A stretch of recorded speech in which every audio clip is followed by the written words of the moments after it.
അപ്പൊ ശ്രദ്ധിക്കുക, സ്നേഹിക്കണം തമ്മിൽ തമ്മിൽ. അതാണ് യോഹന്നാന്റെ ലേഖനമെല്ലാം നമുക്ക് ഉപദേശം തരുന്നത്. യൂദായുടെ ലേഖനം പഠിപ്പിക്കുന്നത് ഈ വിധത്തിൽ നിന്നാൽ നമ്മളെ വീടാതെ വണ്ണം സൂക്ഷിക്കുന്നൊരു ദൈവമുണ്ട്. സ്തോത്രം. വീടാതെ വണ്ണം നമ്മളെ സൂക്ഷിക്കുന്നൊരു ദൈവം. അങ്ങനെ വീടാതെ വണ്ണം സൂക്ഷിച്ച് വെളിപ്പാട് പുസ്തകം ഒറ്റ വാക്കി പറഞ്ഞാൽ നിത്യതയിലെത്തിക്കും. അതെ. അപ്പൊ ഈ ലേഖനങ്ങളെല്ലാം ഉപദേശപരമായ വിഷയങ്ങളാണ്. നമ്മൾ ഇന്ന് രാത്രി എബ്രായ ലേഖനത്തിൽ നിന്ന് വാക്യം വായിച്ചിരിക്കുന്നത്. അതെ, നിങ്ങൾക്കറിയാം, പുതിയ നിയമത്തിലെ 21 ലേഖനങ്ങളിൽ ഏതാണ്ട് 14 ലേഖനം പൗലോസിനാൽ എഴുതപ്പെട്ട ലേഖനമാണ്. അതിൽ 13 ലേഖനം ഉറപ്പിച്ചും തറപ്പിച്ചും പറയാം. ഒരു ലേഖനം അല്പ തർക്കവും വാദവും ഉണ്ട്. എങ്കിലും ലേഖനം നന്നായി പഠിക്കുന്ന പ്രിയപ്പെട്ടവർക്ക് മനസ്സിലാകും ഇത് പൗലോസ് തന്നെ എഴുതിയ ലേഖനമാണ്. ആ ലേഖനത്തിലെ അധ്യായങ്ങളും അധ്യായത്തിന്റെ ഘടനകളും പദങ്ങളും പ്രധാന പദങ്ങളും അതിന്റെ പദപ്രയോഗങ്ങളും പഴയ നിയമ പ്രവചന പുസ്തകത്തിലേക്ക് വാക്യ സൂക്തങ്ങൾ എടുത്ത് പൗലോസ് ചില വിഷയങ്ങൾ കോർത്ത് ചേർത്ത് ഇണക്കി ചില വിഷയങ്ങൾ സ്ഥാപിച്ചിരിക്കുന്നത് കൊണ്ട് ഈ എബ്രായ ലേഖനം പഠിക്കുന്ന ഒരു വേദപണ്ഡിതാവിന് മനസ്സിലാകും ഇത് പൗലോസ് തന്നെ എഴുതിയതാ എന്ന് പറഞ്ഞാൽ ന്യായപ്രമാണത്തെ പറ്റി അഗാധ പാണ്ഡിത്യമില്ലാത്ത ഒരുവന് ഇത് എഴുതുവാൻ അസാധ്യമാണ്. അങ്ങനെയെങ്കിൽ ഗില്ലേലിന്റെ കൊച്ചുമകനാകുന്ന ഗമാലിയലിന്റെ പാദപടത്തിൽ നിന്ന് ന്യായപ്രമാണത്തിന്റെ എല്ലാ വശങ്ങളും നല്ല സസൂക്ഷ്മം പഠിച്ച ധന്യനായ പൗലോസിനാൽ എഴുതപ്പെട്ട ലേഖനമാണ് എബ്രായ ലേഖനം. അപ്പോൾ തന്നെ പുതിയ നിയമത്തിലെ 3 ലേഖനം, പൗലോസിന്റെ 14 ലേഖനത്തിൽ 3 ലേഖനങ്ങൾ തർജ്ജന ലേഖനങ്ങളാണ്. ഗലാത്യ ലേഖനം, കൊരിന്ത് ലേഖനം, എബ്രായ ലേഖനം 3 തർജ്ജന ലേഖനമാണ്. ഞാൻ എപ്പോഴും പറയും ഈ 3 ലേഖനം തർജ്ജന ലേഖനമാകാൻ നാടൻ ഭാഷ പറഞ്ഞ 3 പെശകിനെതിരെയുള്ള ലേഖനമാണ്. 3 പെശക്. അത് 1 ഉപദേശ പെശക്, 2 ജീവിത പെശക്, 3 വിശ്വാസ പെശക്. ഗലാത്യ ലേഖനം ഉപദേശ പെശകിനെതിരെയുള്ള ലേഖനമാണ്. കൊരിന്ത് ലേഖനം ജീവിത പെശക് കണ്ടവരെ കറക്റ്റ് ചെയ്യാൻ എഴുതിയ ലേഖനമാണ്. എബ്രായ ലേഖനം വിശ്വാസത്തിൽ പെശക് സംഭവിച്ച എബ്രായ ക്രിസ്ത്യാനികളെ വിശ്വാസത്തിൽ ഉറപ്പിക്കാൻ എഴുതിയ ലേഖനമാണ് എബ്രായ ലേഖനം. ഗലാത്യ ലേഖനം നമുക്കറിയാം ഉപദേശ പെശക. കാരണം ഗലാത്യ വിശ്വാസികളുടെ ഇടയില്, സഭയ്ക്ക് ഇടയില് ഈ നുഴഞ്ഞു കയറ്റക്കാർ നുഴഞ്ഞു വന്നെന്ന് എഴുതിയേക്കുന്നത്. നുഴഞ്ഞു വന്നെന്ന് വായിച്ച 2-ാം അധ്യായത്തിന്റെ 4-ാം വാക്യം വായിക്കുക. 2:4. അച്ചായൻ വായിക്കുന്നതിൽ എനിക്ക് സങ്കടമായി. എന്നാലും ജെയിംസ് വാസാണോ വായിക്കുന്നത്? ആരെങ്കിലും വായിച്ചതാ? ദൈവത്തിന് മഹത്വം. അതോ 2:4. അതോ അതോ നുഴഞ്ഞു വന്ന കള്ള സഹോദരന്മാർ നിമിത്തമായിരുന്നു അവർ നമ്മെ അടിമപ്പെടുത്തേണ്ടതിന് ക്രിസ്തുവേശുവിൽ നമുക്കുള്ള സ്വാതന്ത്ര്യം ഒറ്റുനോക്കുവാൻ. ഈ പദമാണ് യൂദായും കൊടുത്തിരിക്കുന്നത്. യൂദാ 3 ഒന്ന് വായിച്ചോ ജെയിംസ് പാസ്റ്ററെ. യൂദാ 3 4 വായിച്ചു. അപ്പൊ ഒന്നുകൂടെ ഒന്ന് മനസ്സിലാകും. അവിടെ നുഴഞ്ഞെന്നൊരു പദമുണ്ട് ഉള്ളത് കൊണ്ട് താളം നിൽക്കുക. യൂദാ 3. പ്രിയരെ, നമുക്ക് പൊതുവിലുള്ള രക്ഷയെക്കുറിച്ച് നിങ്ങൾക്ക് എഴുതുവാൻ സകല പ്രയത്നവും ചെയ്യൽ വിശുദ്ധന്മാർക്ക് ഒരിക്കലായി പരമേൽപ്പിച്ച വിശ്വാസത്തിന് വേണ്ടി പോരാടേണ്ടതിനെ പ്രബോധിപ്പിച്ചെഴുതുവാൻ ആവശ്യമെന്ന് എനിക്ക് തോന്നി. നമ്മുടെ ദൈവത്തിന്റെ കൃപയെ ദുഷ്കാമവൃത്തിക്ക് ഹേതുവാക്കി ഏകനാഥന് നമ്മുടെ രക്ഷിതാവുമാകുന്ന യേശുക്രിസ്തുവിനെ നിഷേധിക്കുന്ന അപക്വതരായ ചില മനുഷ്യർ നുഴഞ്ഞു വന്നിരിക്കുന്നെന്ന. അപ്പൊ ഇവിടെയും കൊടുത്തിരിക്കുന്ന പദം നുഴഞ്ഞു വന്നെന്ന. ഗലാത്യ ലേഖനത്തിലും കൊടുത്തിരിക്കുന്നത് ഈ നുഴഞ്ഞു കയറ്റക്കാർ സഭയെ വരുന്നത് സഭയ്ക്ക് ഗുണം വരുത്താനല്ല, സഭ മുടിക്കാൻ വരുന്നതാണ്. ഇന്ന് രാത്രി ഇവിടെ വന്നിരിക്കുന്ന ആരും നുഴഞ്ഞു വന്നതല്ല. പിന്നെ താമസിച്ച് വരുന്നവരാരും കാണണമെന്ന് പറഞ്ഞ് ഇങ്ങനെ പോകുന്നത് കാണാം. അത് നശിപ്പിക്കാൻ വന്നതല്ല, ആരും അറിയരുത്. പമ്പിയുടെ ഞാൻ കണ്ട് കയറി പോകുന്നത് അങ്ങനെ ആയി നുഴഞ്ഞു വരുന്നത്. അപ്പോൾ പേപ്പറൊക്കെ എടുക്കുമ്പോൾ ചില പത്രത്തിന്റെ ചില ദിവസങ്ങളിലൊക്കെ ഇങ്ങനെ കാണാം വാർത്ത, പലസ്തീൻ സേന നുഴഞ്ഞു കയറി. മനോരമ ചില ദിവസങ്ങളിലൊക്കെ കണ്ടിട്ടുണ്ട് പാകിസ്ഥാൻ സേന നുഴഞ്ഞു കയറി. അപ്പൊ ഈ നുഴഞ്ഞു വരുന്നത് ഗുണം പിടിപ്പിക്കാൻ വരുന്നതല്ല. പാകിസ്ഥാൻ സേന ഇന്ത്യയിലോട്ട്, എൻ്റെ ഭാഷയാ, കാമ്പിമുള്ളിനിടയിൽ കൂടെ നുഴഞ്ഞു വരുന്നത് ഇന്ത്യക്ക് ഗുണം വരുത്താനല്ല, ഇന്ത്യയെ നശിപ്പിക്കാനാ. ഈ അന്തസ്സായിട്ട് വരിക എന്ന് ഇന്ത്യ ഗേറ്റിൽ കൂടെ വന്ന് അതിൻ്റെ ചുമതലപ്പെട്ടവരെ അറിയിച്ച് അതിൻ്റെ സല്യൂട്ടും ഒക്കെ സ്വീകരിച്ച്, അതല്ലേ അതിൻ്റെ മര്യാദ. അതാ മര്യാദ. കമ്പിയുടെ ഇടയിൽ കൂടെ വരുമ്പോൾ ഓർത്തോണം ഇന്ത്യക്ക് ഗുണം. അന്നേരം അവന് നല്ല അന്നേരം തന്നെ കാച്ചിക്കളയും. അതിനൊക്കെ ആൾക്കാരുണ്ട്. അല്ലത് ചെയ്യണം, നുഴഞ്ഞു വരരുത്. ഇന്ന് രാത്രി ഇവിടെ വന്നാൽ നിങ്ങൾ ദൈവദാസന്മാരും ദൈവമക്കളും നുഴഞ്ഞു വന്നവരല്ല. നിങ്ങളെ ക്ഷണിച്ചു, നോട്ടീസ് കിട്ടി, കാര്യങ്ങൾ പറഞ്ഞു, എല്ലാവരും അന്തസ്സായിട്ട് വന്നു. നിശ്ചയിക്കപ്പെട്ടതായ കസേരയില് എല്ലാവരും മാന്യമായിട്ട് വരുന്നു. ഇവിടെയും ഇരിക്കുന്നു, അവിടെ ഇരിക്കുന്നു. പാട്ടുകാര് എല്ലാം അന്തസ്സായിട്ട് വന്നവരാ. ഇവിടെ ആരും നുഴഞ്ഞു വന്നിട്ടില്ല. അതിന് കാരണം പറയാം, നിങ്ങളുടെ ഉദ്ദേശം നല്ല ഉദ്ദേശമാണ്. ഈ നല്ല ഉദ്ദേശമില്ലാത്ത ആൾക്കാരാ നുഴഞ്ഞ് കയറുന്നത്. നേരും ചൊവ്വനും വരികയല്ല. അല്ല, നുഴഞ്ഞു വന്ന കള്ള സഹോദരന്മാർ. ഞാൻ ആ ഭാഗമൊന്നും വിവരിക്കുന്നില്ല. ഇങ്ങനെ ദുരുപദേശക്കാർ സഭയ്ക്കകത്ത് നുഴഞ്ഞു വന്നു. പക്ഷെ പൗലോസിന്റെ വാദം, ഇങ്ങനെ ദുരുപദേശക്കാർ നുഴഞ്ഞു വരുമ്പോൾ അടുത്ത പദം വന്ന്, അങ്ങനെയുള്ളവർക്ക് ഞങ്ങൾ ഒരു നാഴിക പോലും വഴങ്ങിക്കൊടുത്തില്ലെന്ന. വിശ്വാസത്തെ ആ പദവും കൂടെ ഒന്ന് വായിച്ചു. ഗലാത്യ ലേഖനം 2-ാം അധ്യായത്തിന്റെ 4 മുതൽ താഴോട്ടുള്ള വാക്യം വായിക്കുമ്പോൾ ഒരു നാഴിക പോലും വഴങ്ങിക്കൊടുത്തില്ലെന്നുണ്ട്. 4 മുതൽ വായിച്ചു. അതോ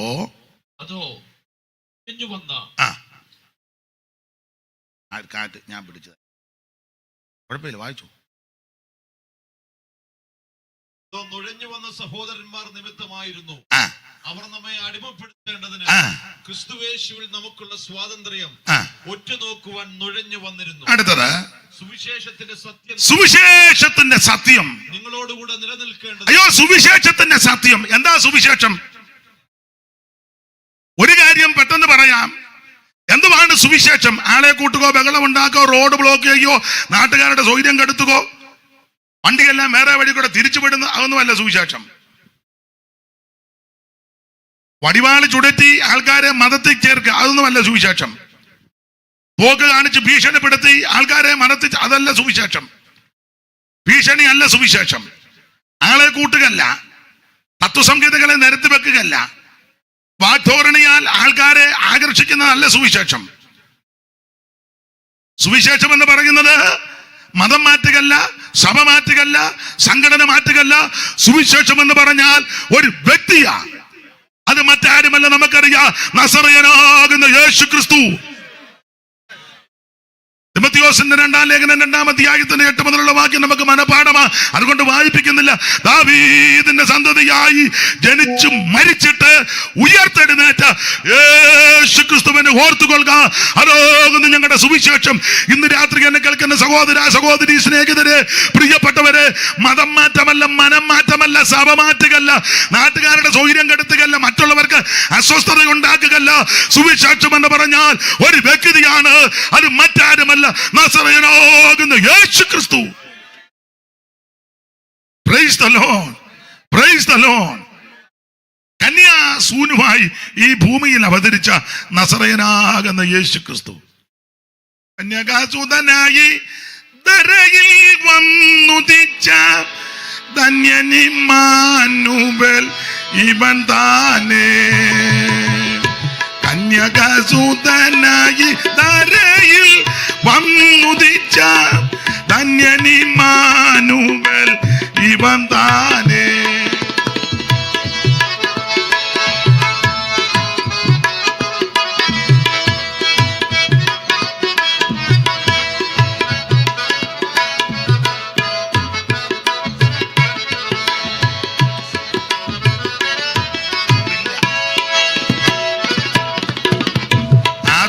പറുദീസിൽ നാഥൻ വാക്കു ചൊന്ന നാരികിൻ സന്തതി ഇവൻ താനേ. ആദിയിൽ പറുദീസിൽ നാഥൻ വാക്കു ചൊന്ന നാരികിൻ സന്തതി ഇവൻ താനേ. ഇവനെ ഇവനെ ഇവനെ ഇവനെ ക്രിസ്തേശുരക്ഷകൻ ഇവൻ താനേ. ഇവനെ ഇവനെ ഇവനെ ഇവനെ ക്രിസ്തേശുരക്ഷകൻ ഇവൻ താനേ. അപ്പൊ ശ്രദ്ധിക്കുക, സുവിശേഷം എന്ന് പറയുന്നത് ഒരു വ്യക്തിയാണ്. അത് മറ്റാരുമല്ല, നസറായനാകുന്ന യേശു ക്രിസ്തു. ഓടിച്ചെന്നിട്ട് കാര്യം പറയാം. എന്നോട് സുനിൽ മാസ്റ്റർ പറഞ്ഞു, അച്ഛാ അതൊക്കെ പറയണേന്ന് പറഞ്ഞു. എന്നോട് എന്നിട്ട് ഇറക്കി പറഞ്ഞിട്ടില്ല, അവിടെ പ്രസംഗിച്ചത് ഒന്നുകൂടെ, പിന്നെ ഒന്നുകൂടി ഇരിക്കട്ടെ. അല്ല, പുള്ളീനെ അനുസരിക്കണമല്ലോ. ദൈവത്തിന് മഹത്വം. എന്താണ് സുവിശേഷം? യേശു ക്രിസ്തു. എന്തിനായി സുവിശേഷം? സകല മനുഷ്യരും രക്ഷപ്പെടാൻ. തീത്തോസിന്റെ ലേഖനം 2-ാം അധ്യായത്തിന്റെ 11 മുതൽ പഠിക്കുമ്പോൾ സകല മനുഷ്യർക്കും രക്ഷാകരമായ ദൈവകൃപ ഉദിച്ചുവല്ലോ. നാം ഭാഗ്യകരമായ പ്രത്യാശയ്ക്കായിട്ടും മഹാദൈവവും നമ്മുടെ രക്ഷിതാവുമാകുന്ന യേശു ക്രിസ്തുവിന്റെ തേജസ്സിന്റെ പ്രത്യക്ഷതയ്ക്കായി കാത്തും കൊണ്ട് ഭക്തികേടും പ്രപഞ്ചമോഹങ്ങളും വർദ്ധിച്ചിട്ട് ഈ ലോകത്തിൽ സുബോധത്തോടും നീതിയോടും ദൈവഭക്തിയോടും കൂടെ ജീവിച്ചു പോരേണ്ടതിന് അത് നമ്മെ ശിക്ഷിച്ച് സുവിശേഷം സകല മനുഷ്യരും രക്ഷപ്പെടാനാ. രക്ഷപ്പെട്ട് കഴിയുമ്പോൾ ഓർത്തോണം സുബോധം ഉണ്ടായിരിക്കണം. സുബോധത്തോടെ സുബോധം അങ്ങനെ ജെയിംസ് പാസ്റ്റർ സുബോധം എന്നൊരു പദമുണ്ട്. അതിന് അങ്ങനെ സുബോധം ഒന്നിനും സുബോധം ഇല്ല. സുബോധം ഒരെണ്ണത്തിനും ഇല്ല. സഭയോടാ ഇത് പറയുന്നത്. ഒന്നിനും സുബോധം ഇല്ലെന്നേ. ആർക്കൊക്കെയാ സുബോധമില്ലാത്ത? ഒന്ന് വായിച്ചു, ഇടയ്ക്ക് കയറി പറയാം. 2-ന്റെ 1 വായിര്. തീത്തോസ് 2-ന്റെ 1. നിങ്ങൾ എന്നെ ഒന്ന് സഹായിക്കണേ. നീയോ പത്യോപദേശത്തിന് ചേരുന്നത് പ്രസ്താവിക്കുക. വൃദ്ധന്മാർ നിർമ്മലവും ഗൗരവവും. അപ്പം വൃദ്ധന്മാർക്ക് സുബോധമില്ല. ഒറ്റ വാക്കി പറഞ്ഞ അപ്പന് സുബോധം. 60 കഴിഞ്ഞാൽ എല്ലാവരും അല്ല, 60 കഴിഞ്ഞാൽ ചിലതിന് സുബോധം ഇല്ല. പാടാൻ പറഞ്ഞാൽ പ്രാർത്ഥിക്കും, പ്രാർത്ഥിക്കാൻ പറഞ്ഞാൽ പാടും, ചുരുക്കി പ്രാർത്ഥിക്കാൻ പറഞ്ഞാൽ നിർത്തത്തുമില്ല. സുബോധമില്ലെന്ന് ചിലതിന്, എല്ലാവരുടെയും കാര്യമല്ല. ഞാൻ വളരെ ബഹുമാനിക്കുന്ന ഒരു കാര്യം കഴിഞ്ഞ ദിവസവും ഞാൻ പറഞ്ഞു. നമ്മുടെ ഇന്ത്യ പെന്തക്കോസ്ത് ദൈവസഭയ്ക്ക് അഭിമാനകരമായി പറയാൻ ധാരാളം കർത്തൃദാസന്മാരുണ്ട്. ചിലരൊക്കെ കടന്നുപോയി, ചിലരെ ദൈവം ശേഷിപ്പിച്ചു. അതിൽ ഞാൻ എപ്പോഴും പറയും, നമ്മുടെ അടൂരിലെ ബെഞ്ചമിൻ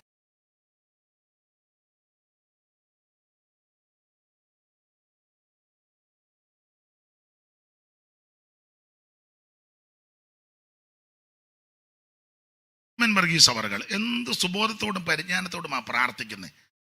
യോഗമൊക്കെ കഴിയുമ്പോൾ ഒന്ന് പ്രാർത്ഥിക്കാൻ കൊടുത്താൽ എന്ത് നല്ല ഞാൻ ഒത്തിരി അദ്ദേഹത്തെ ഉള്ളുകൊണ്ട് ബഹുമാനിക്കുന്ന ആളാണ്. നല്ല സുബോധമാണ്. എന്നാൽ വേറെ ചെല്ലെ കൊണ്ടൊരു സുബോധവും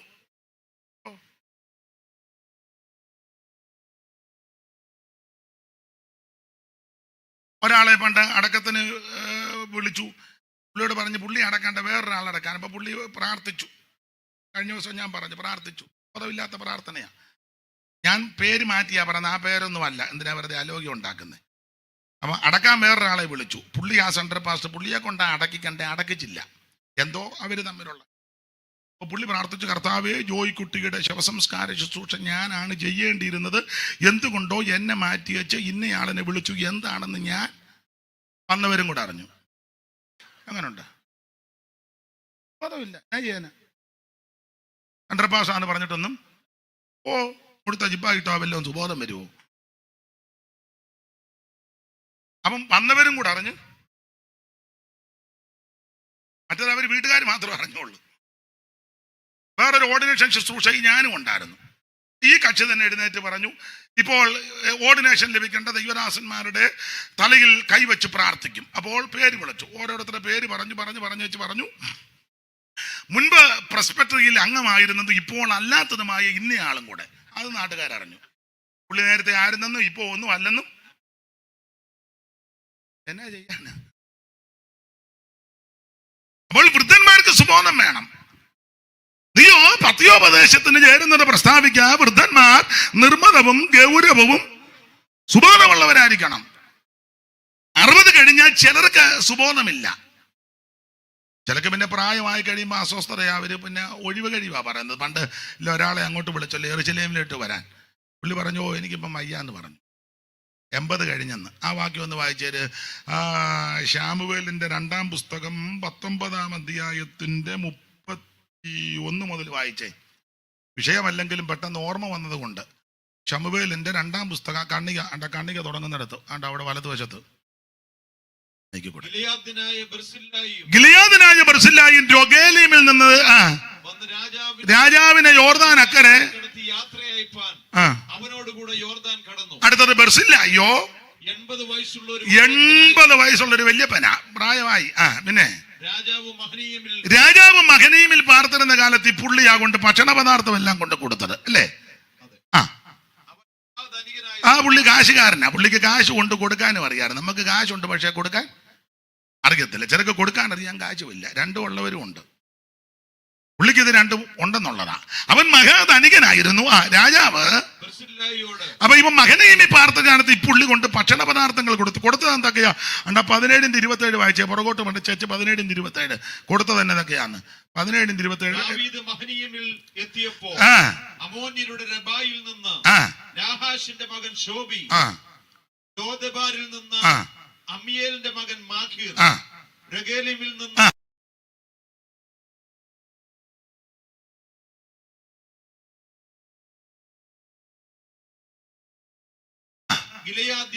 അപ്പോൾ ദാവീദ് മഹനയീമിൽ ചെന്നപ്പോൾ, മഹനയീമിൽ എത്തിയപ്പോൾ അമ്മോന്യരുടെ രബ്ബയിൽ നിന്ന് നാഗാശിന്റെ മകൻ ശോബി, ലോദേബാരിൽ നിന്ന് അമ്മിയേലിന്റെ മകൻ മാഗിർ, രഗേലിമിൽ നിന്ന് ഗിലെയാദിനായ ബർസില്ലായി എന്നിവർ കിടക്കകളും കിണ്ണങ്ങളും മൺപാത്രങ്ങളും ദാവീദിനും കൂടെയുള്ള ജനത്തിനും ഭക്ഷിപ്പാൻ കോതമ്പ്, യവം, മാവ്, മലര്, അമരയ്ക്ക, പയറ്, പരിപ്പ്, തേന്, വെണ്ണ, ആട്, പശുവിൻ പാൽക്കട്ട എന്നിവയും കൊണ്ടുവന്ന് കൊടുത്തു. ജനം മരുഭൂമിയിൽ വിശുദ്ധം ദാഹിച്ചു മരിക്കുമല്ലോ എന്ന് ഇതെല്ലാം കൊണ്ട് കൊടുത്തു.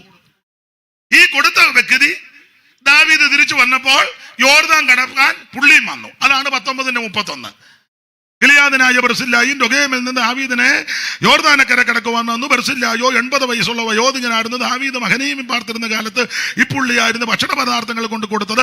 ദാവീദ് അവനോട്, നീ എന്നോട് കൂടെ യെരൂശലേമിലേക്ക്, ഒന്നുകൂടെ വായിച്ചോ. ദാവീദ് അവനോട്, രാജാവ് ബർസില്ലായോട് എന്നോടുകൂടെ പോരുക, ഞാൻ നിന്നെ യെരൂശലേമിൽ എന്റെ അടുക്കൽ പാർപ്പിച്ച് രക്ഷിക്കുമെന്ന് പറഞ്ഞെടുത്തത്. ഉടനെ ബർസില്ലായി ഉഴപ്പുക. ബർസില്ലായി രാജാവിനോട് പറഞ്ഞത്, ഓ, ഞാൻ എന്തിനാ ഇപ്പൊ രക്ഷിക്കപ്പെടുന്നത്? ഞങ്ങളൊക്കെ രക്ഷിക്കപ്പെട്ടതാ. എപ്പം? തോമാസിലേക്ക് വന്നില്ലായിരുന്നു. എവിടെ? കൊടുങ്ങല്ലൂര്. അന്ന് ഞങ്ങളുടെ വല്യപ്പൻ ഒരാളൊരിക്കൽ അടുത്ത കാലത്ത് ഞങ്ങൾ കൊടുങ്ങല്ലൂരിൽ നിന്ന് വന്നതാണ്. അപ്പം വേറൊരു പറഞ്ഞത് കമ്മിറ്റി കൂടിയപ്പം ഭാഷ കേട്ടപ്പം മനസ്സിലായെന്ന് പറഞ്ഞു. കമ്മിറ്റി കൂടിയപ്പോഴേ ഞങ്ങൾക്ക് പിടി കിട്ടി. അവിടുന്ന് തന്നെ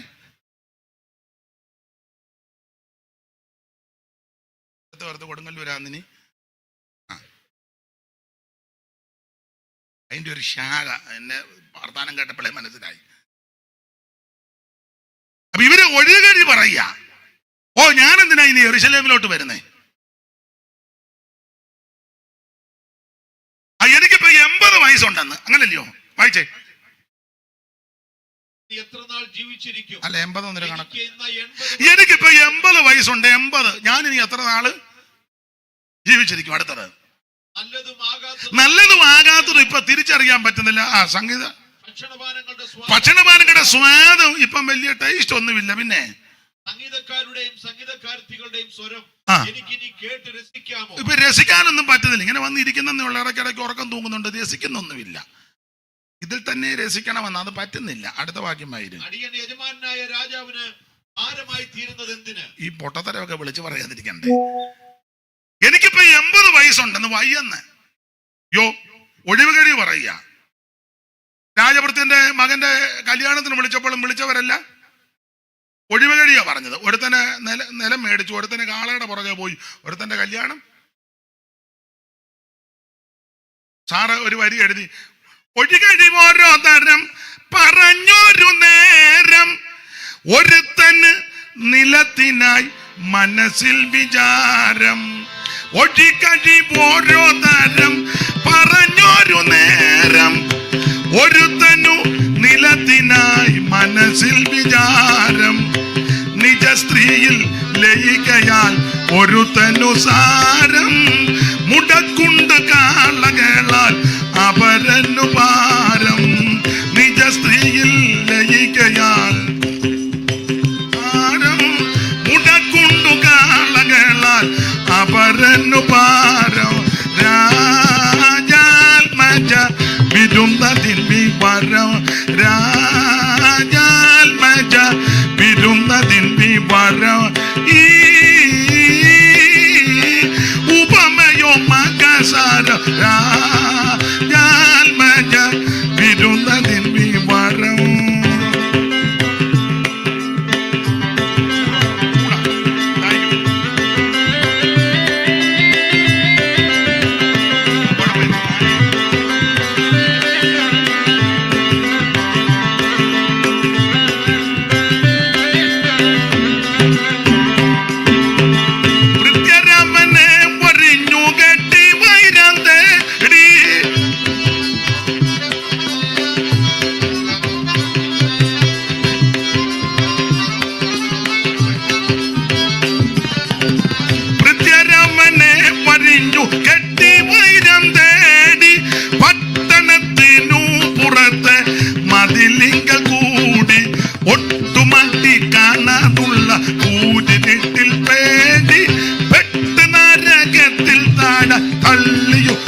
പുള്ളിയെ വിളിച്ചപ്പോൾ പുള്ളി പറയാ, എനിക്കിപ്പോ 80 ഉണ്ട്, നല്ലതും ആകാത്തതൊന്നും തിരിച്ചറിയാൻ മേല, ഭക്ഷണപാനങ്ങളുടെ സ്വാദൊന്നും ഒക്കത്തില്ല, സംഗീതക്കാരുടെയും സംഗീതക്കാരുടെയും പാട്ടൊന്നും കേട്ടിപ്പോ രസിക്കാനും ഒക്കുന്നില്ല, ഞാൻ യജമാനന് ഭാരമാകുമെന്ന്. ആരാ പറഞ്ഞേ? മനസ്സിലായി? 80-കാരൻ. നിങ്ങൾക്ക് വചനത്തിലൊക്കെ തിട്ടമുള്ള ആദരണീയ കർത്തദാസന്മാരാ. 80-കാരൻ ഒഴിവുകടി പറഞ്ഞു, വയ്യ, ഓ ആ അന്നേരം ആണ്ട 85-കാരൻ പറയാം, അന്നത്തെ വില എനിക്ക് ഇന്നും ഉണ്ടെന്ന്. മോശ എന്നെ അയച്ചത് നല്ലത്തെ ആരോഗ്യവും ബലവും. 85-കാരൻ 80-കാരൻ പരുവക്കേടായി. 85-കാരൻ പറയാ, 40-ലാണ് ഞങ്ങൾ ഇങ്ങോട്ട് ഇറങ്ങി ഇങ്ങോട്ട് വന്നത്. ഇപ്പം 45-ൽ ഇറങ്ങി വന്ന് 40 വർഷം ആമൻ ചെയ്തു, വേല ചെയ്തു. അന്നത്തെ ആരോഗ്യം എനിക്ക് ഇന്നുമുണ്ട്. പടയ്ക്ക് പോകാനും പട കൂടാനും പട മുറുക്കാനും ആമന് ഒക്കെ നല്ല ബലമാ. അമാലേക്കനൊന്നും എനിക്ക് വിഷയമല്ല, അനാക്കൻ എനിക്ക് വിഷയമല്ല, ഹെബ്രോ മലയൊന്നും എനിക്ക് വിഷയമല്ല, കിരിയത്ത് അർബയും എനിക്ക് വിഷയമല്ല. അന്നത്തെ ആരോഗ്യം എനിക്ക് ഇന്ന് ഉണ്ടെന്ന്. ഇന്ന് രാത്രി ഈ അനുഭവം ഉള്ളവരെ ഓർത്ത് ദൈവത്തെ സ്തുതിക്കുക. ശരീരത്തിന് ക്ഷീണം കാണും, രോഗപീഠകളൊക്കെ കാണും, പക്ഷെ ആത്മാവിലൊരു ക്ഷീണവും കാണരുത്. അന്നത്തെ ആരോഗ്യം ഇന്നും ഉണ്ടായിരിക്കണമെന്ന്. Price the Lord. അത് നമ്മുടെ വിഷയത്തിൽ വരും. അപ്പം പ്രായമുള്ള അപ്പച്ചന് സുബോധമില്ല. അതാ തീത്തോസ് 2 അവിടെ വായിനി. ഇതെല്ലാം വിട്ട് നമ്മൾ സമയമില്ലാത്തതുകൊണ്ട്. തീത്തോസ് 2 നീയോ പത്യോപദേശത്തിന് ചേരുന്നത് പ്രസ്താവിക്ക, വൃദ്ധന്മാർ നിർമ്മലവും ഗൗരവവും സുബോധമുള്ളവരായിരിക്കണം. വൃദ്ധന്മാർക്ക് നിർമ്മലവും ഗൗരവവും ഒക്കെ വേണം. സുബോധം. അപ്പം വൃദ്ധന്മാർക്ക് സുബോധമില്ല, അതുകൊണ്ടാണ് സുബോധം വേണമെന്ന്. അപ്പം അപ്പച്ചന്മാർക്ക് സുബോധമില്ലെന്ന് പറഞ്ഞപ്പോൾ അമ്മച്ചിമാര് പറഞ്ഞ, എൻ്റെ ഭാഷയെ ഒന്നുകൂടെ പാസ്റ്റേന്ന് വിളിക്കുന്ന ഭാഷയെ ഒന്നുകൂടെ പറ, ഈയിടെ ആയിട്ടൊക്കെ ഒരു ബോധവും ആണ്ട് വന്നിരിപ്പോണ്ട് ഭാഷ ശരിക്ക് പറഞ്ഞു കൊടുക്കുക, കേട്ടേച്ച് പോട്ടെ. ബോധമില്ല മാസ്റ്റേ, സുബോധമൊന്നും ഇല്ല. ഞങ്ങൾ ഈയിടെയും പറഞ്ഞ അച്ചായനേടി പഴയതുപോലെ സുബോധമൊന്നും ഈ പരിശുദ്ധാത്മാവിന് തെറ്റ പറ്റത്തില്ല. അന്നേരം അടുത്ത വാക്യം വായിച്ചേ, 4. നന്നായിട്ട് വായിക്കണം, നന്നായിട്ടൊന്ന് വായിക്കും.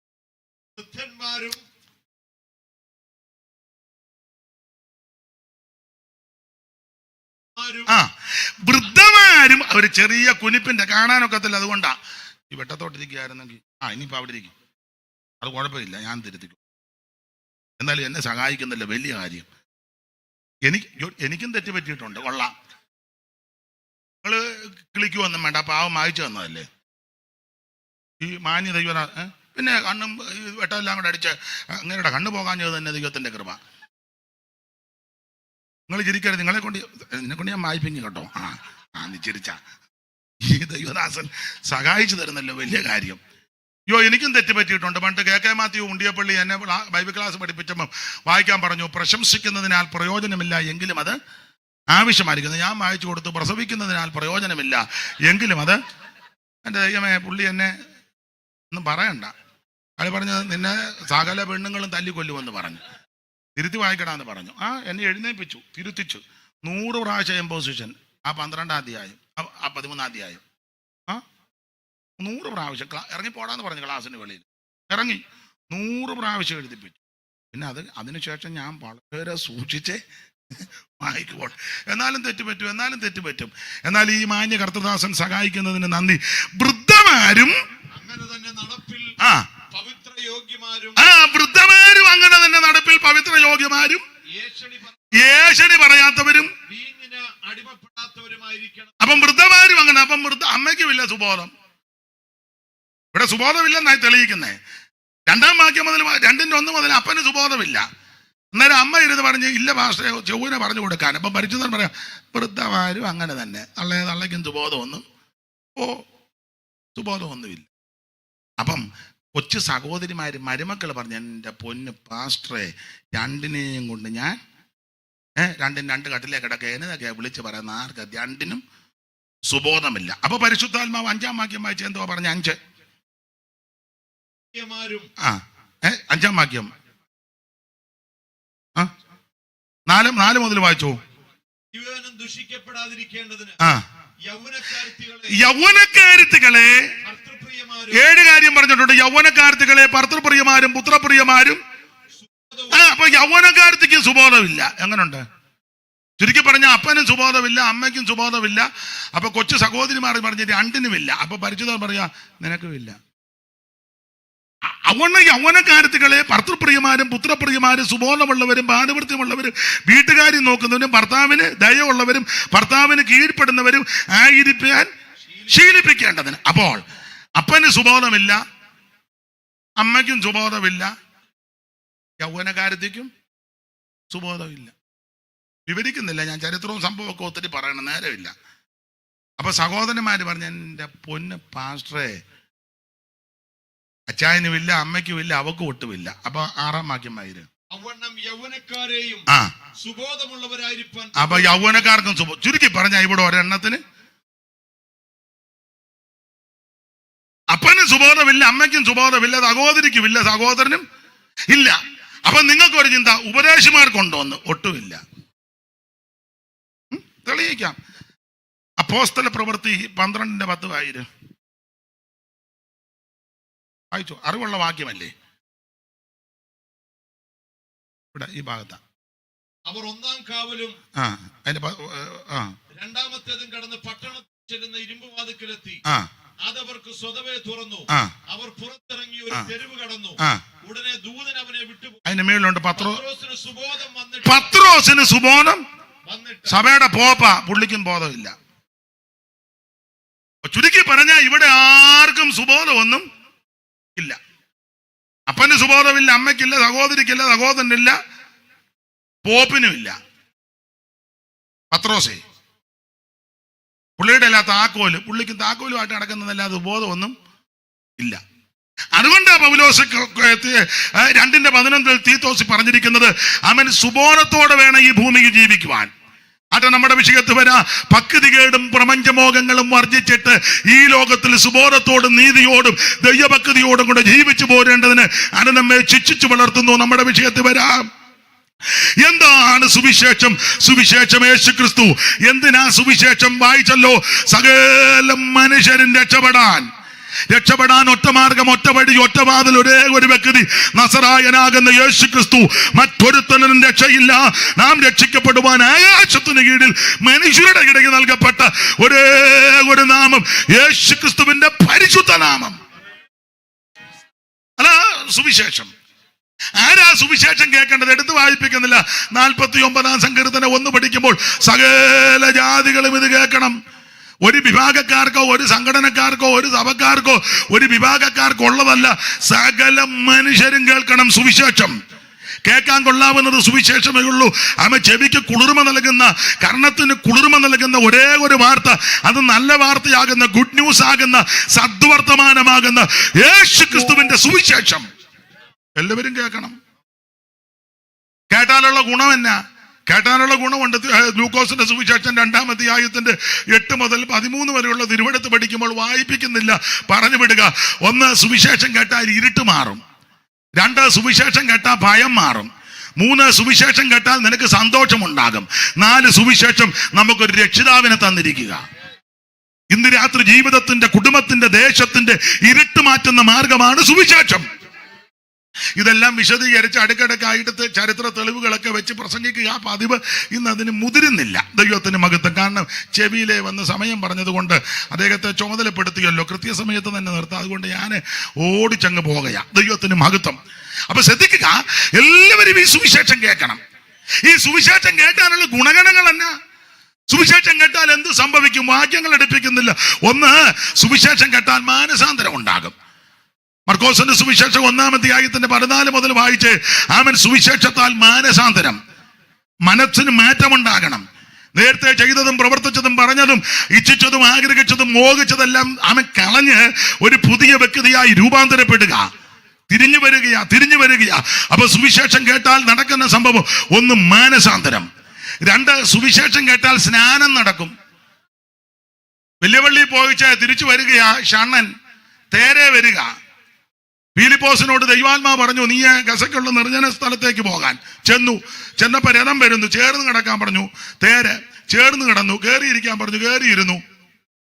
കയറിയപ്പോ പുള്ളി തിരുവെഴുത്ത് വായിക്കുക, മൊബൈലിൽ കളിക്കുകയല്ല.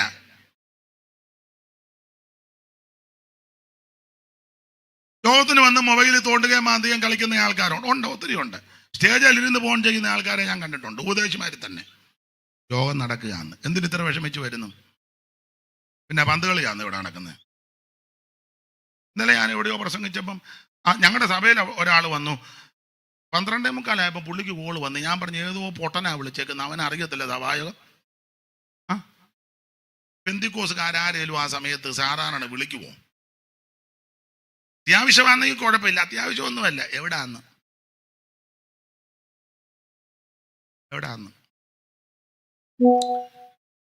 അപ്പൊ ഒരു കാര്യം ഞാൻ എല്ലാവരോടും പറയാം, ആരാധനയ്ക്ക് നീ കയറിയാൽ പിന്നെ ഇത് എടുക്കാതിരിക്കുന്ന നല്ലത്.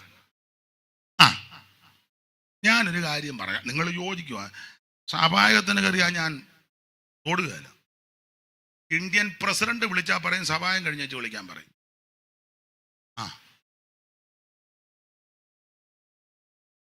സഭായകമാ വലുത്. അഖിലാണ്ടങ്ങളുടെ ഉടയവന്റെ സാന്നിധ്യമാ അനുഭവിച്ചുകൊണ്ടിരിക്കുന്നേ. അതിൽ വലിയ ഏത് പുള്ളിയാ?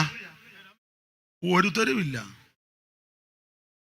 ആ 2 മണിക്കൂർ, ചിലടത്ത് 2 മണിക്കൂർ തന്നെ ബുദ്ധിമുട്ടിയാ, വളരെ ബുദ്ധിമുട്ടിയായിരിക്കുന്നേ. ആ സമയത്ത് ഇതൊന്ന് മാറ്റിവെക്കാൻ മേലെ. സ്തോത്രം. നിങ്ങൾ IG-യുടെ മുന്നിൽ ചെന്ന് വെച്ച് ഫോൺ ചെയ്തുകൊണ്ട് നിൽക്കുമോ? പുള്ളി വിളിച്ച് ഇങ്ങോട്ട് ഇരിക്കാൻ പറഞ്ഞോണ്ട് വിവരം അറിയും നീ. ഈ ലോകത്തിലെ നീതിയും ന്യായവും നടത്തുന്ന നീതിന്യായ കോടതിക്കകത്ത് കയറി പറയുമോ? അങ്ങനെങ്കിൽ സ്വർഗീയ കോടതിയുടെ മുമ്പാകാൻ നിൽക്കുന്നേ. കുറച്ചു നേരം മാറ്റി വെക്കാൻ. നമ്മുടെ വിഷയമല്ല, വിട്ടേക്കാം. വെറുതെ എന്തിനാ ആലോക്യം ഉണ്ടാക്കുന്നത്? ഷണ്ണൻ തിരുവെടുത്ത് വായിച്ചോണ്ട് വരിക. തേരിനകത്ത് കയറിയ പീലിപ്പോസ് വെച്ച് എന്തുവാ വായിക്കുന്നേ? യോ തിരുവെടുത്ത ഏത് ഭാഗമാ? യെശയ്യാ പ്രവചനം. എന്തുവാ എഴുതിയേക്കുന്നേ? അറുക്കാനുള്ള ആടിനെ പോലെ. വായിക്കുന്ന ഗ്രഹിക്കുന്നോ? യോ വായിച്ചു വിടുന്നില്ലാതെ ഒന്നും ഗ്രഹിക്കുന്നില്ല. നമ്മുടെ ആൾക്കാർ വായിച്ചങ്ങ് വിടുന്നതേ ഉള്ളൂ. ഒന്നും പിന്നെ ചിലര് നീട്ടി വായിക്കും, ചിലര് കുറുകയായിട്ട് വായിക്കും. എല്ലാരും വായിക്കുക. ഒരാൾ വായിച്ചു, എഫെസോസ് വെച്ച് മൃദംഗ യുദ്ധം ചെയ്തു. അപ്പൊ ഞങ്ങളുടെ ഒരു പാസ്റ്റർ പറഞ്ഞു, മൃദംഗം മാത്രമല്ല തവല കാണും, നീ ഇനിയും വായിക്കണ്ടെന്ന് പറഞ്ഞു. എഫെസോസ് വെച്ച് മൃഗയുദ്ധം ചെയ്യുന്നെന്നുള്ളതാ. വായിച്ചു മൃദംഗ യുദ്ധം വായിച്ചു വിടുകല്ലേ. വേറൊരാൾ വായിച്ചു, എൻ്റെ കടലിന്റെ നടുവേ. കുടലെന്നുള്ളതാ. അതിന് കുടലേതാ കടലേതാ? എൻ്റെ തെറ്റ് ഞാൻ പറഞ്ഞല്ലോ, ഞാൻ വായിച്ച കാര്യം പറഞ്ഞില്ലേ? ചെല്ലു പിന്നെ നീട്ടി വായിക്കും. കർത്താവേ നീ തലമുറയാ ഞങ്ങളുടെ നീട്ടി വായിക്കുന്നതല്ലാതെ ഗ്രഹിക്കുന്നില്ലെന്ന്. വായിക്കുന്നതല്ലാതെ ഗ്രഹിക്കുന്നുണ്ടോ? ഉടനെ മറുപടി, ഒരുവൻ പൊരുള് തിരിച്ചു തരാഞ്ഞാൽ എങ്ങനെ ഗ്രഹിക്കും? ഫിലിപ്പോസ് പൊരുള് തിരിച്ചു കൊടുത്തു. അവിടെ എടുത്തിരിക്കുന്നത് ഈ തിരുവചനത്തിനെ അടിസ്ഥാനമാക്കി സുവിശേഷം പറഞ്ഞു. ആ വാക്യം ഒന്ന് വായിച്ചു. ചിലക്ക് സംശയം. 8-ാം അധ്യായത്തിന്റെ 35 മുതലല്ലേ? ഒന്ന് വായിച്ചേ. അപ്പോസ്തല പ്രവൃത്തി 8-ാം അധ്യായത്തിന്റെ 35 മുതലല്ലയോ? കർത്തൃദാസനെ ഒന്ന് വായിച്ച് സഹായിച്ചാട്ടെ. ഫിലിപ്പോസ് ഈ തിരുവെഴുത്ത് ആധാരമാക്കി അവനോട് യേശുവിനെ കുറിച്ചുള്ള സുവിശേഷം അറിയിപ്പാൻ തുടങ്ങി. സുവിശേഷം പറയാൻ തുടങ്ങി. സുവിശേഷം. അപ്പൊ എന്തോ സംഭവിച്ചു? അടുത്തത് അങ്ങനെ ഫിലിപ്പോസ് യേശുവിനെ പറ്റി സുവിശേഷം പറഞ്ഞുകൊണ്ടിരിക്കുക. അങ്ങനെ പറഞ്ഞ് വഴി പോകുന്ന വേളയിൽ അടുത്തത് വെള്ളമുള്ള സ്ഥലത്തെത്തിയപ്പോൾ ഷണ്ണൻ ഫിലിപ്പോസിനോട്, ഇതോ വെള്ളം ഞാൻ എന്ന് പറഞ്ഞാൽ ഒരു കാര്യം പറയാ, ശരിയായ സുവിശേഷം പറഞ്ഞാൽ സ്നാനവും പറയും.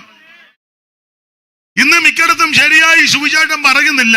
രക്ഷ രക്ഷ രക്ഷ ആയിക്കോട്ടെ, വേണമല്ലോ. രക്ഷ മാത്രം പറഞ്ഞാൽ സുവിശേഷമാകുകയല്ല. സുവിശേഷം ശരിക്ക് പറയുന്നുണ്ടെങ്കിൽ സ്നാനമുണ്ട്. ചില ആൾക്കാർ രക്ഷയെപ്പറ്റി നമ്മൾ പറഞ്ഞില്ലേ, ആ സഭയിൽ നന്നായിട്ട് സുവിശേഷം പറയുന്ന ഉപദേശമാനുണ്ട്, എന്നാ നീ സ്നാനം പറയാത്തെ? സ്നാനം പറഞ്ഞാൽ പിന്നെ ആ സഭയിൽ നിനക്ക് നിൽക്കാൻ ഒക്കുകയല്ല. അവർ പറയും, ഈ ചേമ്പ് ഈ കലത്ത് ഇനി കുഞ്ഞുകുഞ്ഞൂട്ടി വേകുകയല്ല, കുഞ്ഞുകുഞ്ഞൂട്ടി ഉപദേശി ഇനി ചാക്ക ഉപദേശി ഇനി അവർ അച്ഛൻ ഉപദേശി ഇനി മനസ്സിലാകാടിയാന്നോ എന്നെ പൊട്ടം കളിപ്പിക്കുകയാണോ? ഉപദേശിയൊക്കെയാ. ചിലവിടത്തില്ല ഞങ്ങൾക്ക് ഉപദേശിമാരുണ്ട്. പിന്നെ പുഞ്ചമണ്ണിൽ മാമൻ ഉപദേശി, മൂത്താമ്പാക്കൽ കൊച്ചുകുഞ്ഞ് ഉപദേശി, ആശാരി ഉപദേശി ഇല്ലേ? നിങ്ങൾ കേട്ടിട്ടില്ലേ ഒന്നും? ജോർജ് ഉപദേശി, മാത്തൻ ഉപദേശി ഒക്കെ നല്ലതാ. പക്ഷേ ശരിക്കും സുവിശേഷം പറഞ്ഞാൽ സ്നാനം പറയണം. തളിക്കുന്നതുമല്ല, കുടയുന്നതുമല്ല, മെഴുക്കിയെടുക്കുന്നതുമല്ല, വെള്ളത്തിൽ മുങ്ങിയുള്ള സ്നാനം. അതാ ശരിയായ സ്നാനം. അല്ല, യേശു മാതൃക കാണിച്ചു. പീലിപ്പോസ് ഈ തിരുവെടുത്ത് അടിസ്ഥാനമാക്കി യേശുവിനെ പറ്റി സുവിശേഷം അറിയിച്ചു. ശരിക്കും സുവിശേഷം അകത്തോട്ട് ചെന്നപ്പോ പുള്ളി പറഞ്ഞു എനിക്ക് സ്നാനപ്പെടണമെന്ന്. വെള്ളമുള്ളിടത്ത് ഇവിടെ പറഞ്ഞ് വെള്ളമൊക്കെ ഇനിയും കാണും, വെള്ളമുള്ളിടത്തെല്ലാം മുക്കാൻ പറ്റുമോ? നീ വിശ്വസിക്കുന്നു? അതാ വിഷയം. ഞാൻ വിശ്വസിക്കുന്നു എങ്കിലാകാം. അപ്പോൾ ശരിക്ക് സുവിശേഷം പറഞ്ഞാൽ സ്നാനം നടക്കും. സ്നാനം നടക്കണം. സ്നാനമോ ജഡത്തിന്റെ അഴുക്ക് കളയാനല്ല, ദൈവത്തോട് നല്ല മനസാക്ഷിക്കാ, യേശുവിനെ ധരിക്കുവാനാ, യേശുവിനോട് ചേരുവാനാ, യേശു ക്രിസ്തുവിന്റെ മരണ അടക്ക പുനരുത്ഥാനത്തോട് ഏകീഭവിക്കുന്നത് ആ സ്നാനം. ആ പെട്ടകത്തിൽ അല്പം ഞാൻ 8 പേര് വെള്ളത്തിൽ കൂടി രക്ഷ പ്രാപിച്ചു. സ്നാനത്തിന് മുൻകുറിയാ. കൊരിന്ത്യർക്കെഴുതിയ 1-ാം ലേഖനം 10-ാം അധ്യായത്തിൽ ആമൻ അവിടെ തിരുവെടുത്ത് പറയുകയാ, സഹോദരന്മാരെ നമ്മുടെ പിതാക്കന്മാരെല്ലാം മേഘത്തിൻ കീഴിലായിരുന്നു. അവന് മേഘത്തിൽ സമുദ്രത്തിൽ സ്നാനമേറ്റ് മോശയോട് ചേർന്നു. എല്ലാവരും ഒരേ ആത്മീയ ആഹാരം തിന്നു, എല്ലാവരും ഒരേ ആത്മീയ പാനീയം കുടിച്ചു. അവരെ അനുഗമിച്ച് ആത്മീയ പാറയുന്നല്ലോ, അവർ കുടിച്ചത് ആ പാറ ക്രിസ്തുവാ. അപ്പോൾ അവിടെ ഈ സ്നാനത്തെയാ പരാമർശിക്കുന്നത്. ശരിക്കും സുവിശേഷം പറഞ്ഞാൽ സ്നാനം നടക്കണം. കച്ചയുടെ ദൂത് മാത്രം പറഞ്ഞാൽ പോരാ, ഇതൂടെ പറയണം. മാത്രമാണോ ശരിക്കും സുവിശേഷം പറഞ്ഞാൽ അഭിഷേകം പ്രാപിക്കും. പത്രോസ് കൊർന്നല്യോസിന്റെ വീട്ടിൽ വന്നു. കുപ്പട്ടിയൊക്കെ ദർശനം കാണിച്ച് പുള്ളിക്ക് പോകാൻ അല്പം മടിയൊക്കെ ഉള്ള ആളാ ഉണ്ട്. പുള്ളിക്ക് അങ്ങനെയൊക്കെ അസുഖങ്ങളൊക്കെ, സഭയുടെ പോപ്പാന്നിൽ ഇച്ചിരി വിളച്ചിലൊക്കെ കയ്യിൽ ഉണ്ട്. നമ്മുടെ ആൾക്കാർക്കും ഉണ്ടല്ലോ. ചില വീട്ടിൽ പ്രാർത്ഥന വെച്ചാൽ പോകുകയില്ല, ചിലർക്ക് കൈ കൊടുക്കുകയില്ല, ചിലരോട് മിണ്ടുകയില്ല, ചിലടത്ത് ഭക്ഷണം കൊടുത്താൽ കഴിക്കത്തില്ല. അന്നൊരു പ്രത്യേക ഉപവാസമൊക്കെയാണ്. ഇതിനകത്തും കാണും ആൾക്കാരൊക്കെ. ഇപ്പൊ പമ്മി ഇരിക്കുന്നതേ ഉള്ളൂ, കാണും. പത്രോസിനും അങ്ങനെ ചില ദീനങ്ങളൊക്കെ ഉണ്ടായിരുന്നു. കർത്താവിന് നന്നായിട്ടറിയാം, എൻ്റെ മോനെ അത് കെടുത്തിയത് നന്നായി, ഇപ്പം എനിക്ക് എല്ലാവരെയും കാണാം. കറണ്ട് വരാതിരിക്കട്ടെ, എനിക്കിപ്പം കാണാം, ഞാൻ കണ്ണ് ചിമ്മിയാ നിന്നത്. അപ്പൊ ശ്രദ്ധിച്ചേ, ശരിക്കും സുവിശേഷം പറയണം. അപ്പൊ പത്രോസ് പോകാൻ വിസമ്മതിക്കുമെന്ന് അറിയുന്നുണ്ട്. ആ തുപ്പട്ടിയുടെ ദർശനം കാണിച്ചു കൊടുത്തു. എന്തായാലും കൊള്ളാം. കൊർന്നല്യോസിന്റെ വീട്ടിൽ നിന്ന് ആള് വന്ന് പത്രോസ് അവരുടെ കൂടെ കൊർന്നല്യോസിന്റെ വീട്ടിൽ ചെന്ന് കൊർന്നല്യോസ് പറഞ്ഞു, വന്നത് ഉപകാരം, നീ വന്നത് ഉപകാരം, ഞങ്ങളെല്ലാം നിന്നെ നോക്കിയിരിക്കുക. പറഞ്ഞാലും അവിടെ വായിക്കുന്ന പത്രോസ് വാ തുറന്നു. അങ്ങനെ പത്രോസ് നമ്മൾ എന്ത് ചെയ്താ വാ തുറക്കുകയല്ല. ഞാൻ കണ്ടു, ഒരെണ്ണം തുറക്കുന്നില്ല. 2 കാര്യത്തിന് തുറക്കും. ഒന്ന് അല്ല, അവിടെ നിന്ന് പൂരിപ്പിക്കുന്ന കൊണ്ട് വലിയ സന്തോഷം. 2 കാര്യത്തിനാ. അതെ, ഇത് ഇച്ചിരി കുറയ്ക്കും. അതിന് കണ്ണങ്ങും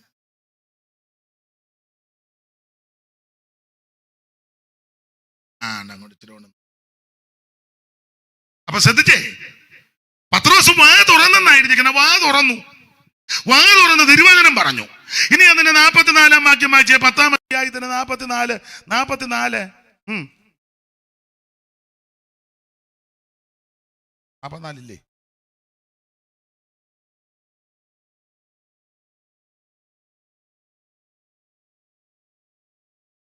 ഈ വാക്കുകളെ പത്രോസ് പ്രസ്താവിക്കുമ്പോൾ തന്നെ വചനം കേട്ട എല്ലാവരുടെ മേലും പരിശുദ്ധാത്മാവ് വന്നേച്ച് അനങ്ങാതെ മൃങ്ങാതെ ഇരുന്നെന്നല്ല. പരിശുദ്ധാത്മാവ് കഴിഞ്ഞപ്പോൾ അനങ്ങുന്നുമില്ല, കൈയടിക്കുന്നുമില്ല, പാടുന്നുമില്ല, പ്രാർത്ഥിക്കുന്നില്ല, മിണ്ടുന്നുമില്ല, മൃഗലിക്കുന്നില്ല. അങ്ങനാണോ? പരിശുദ്ധാത്മാവ് വന്നപ്പം അന്യഭാഷകളിൽ സംസാരിച്ച് അതാ പരിശുദ്ധാത്മാവ് വന്ന അങ്ങനെ നടക്കും. നമ്മൾ വന്നെന്നൊക്കെയാ പറയുന്നത്. 80-ൽ വന്നതാന്ന് വല്ല അനക്കം ഉണ്ടോ?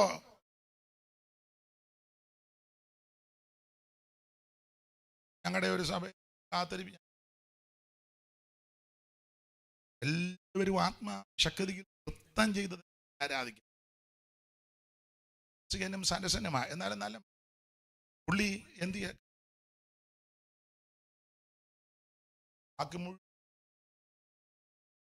സഹധർമ്മ അവർക്ക് സങ്കടവും ഒക്കെ.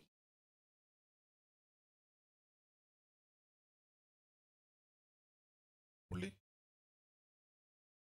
യോഗമെല്ലാം കഴിഞ്ഞ്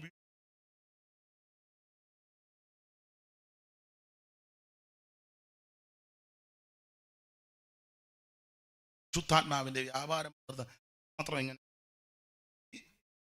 ചോറും കഴിക്കണം. അത് കഴിഞ്ഞ് അലോഹ്യം വേണ്ടെന്ന് ഓർത്ത് രസകരമായിട്ട് ശുദ്ധാത്മാവ് എന്ത് ശക്തി.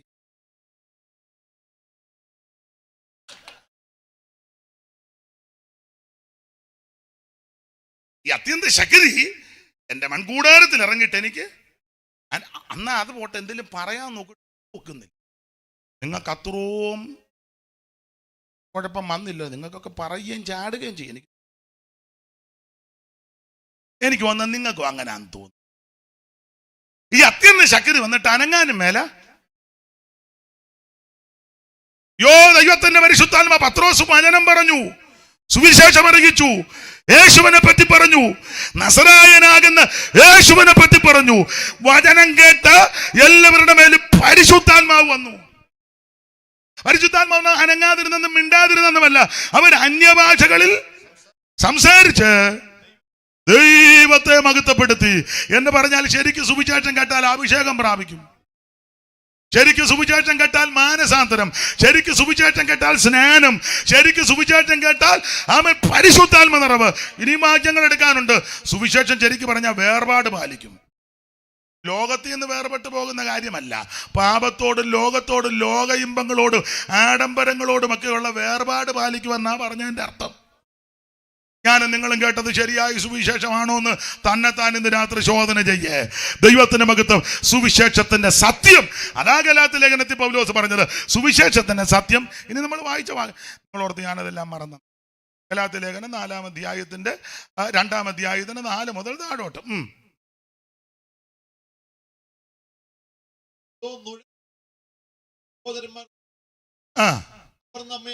അവർ നമ്മെ അടിമപ്പെടുത്തേണ്ടതിന് ക്രിസ്തുയേശുവിൽ നമുക്കുള്ള സ്വാതന്ത്ര്യം ഒറ്റ നോക്കുവാൻ നുടഞ്ഞു വന്നിരിക്കുന്നു. അടുത്ത പദം സുവിശേഷത്തിന്റെ സത്യം. ഇതാ ഇതിന്റെ സത്യം.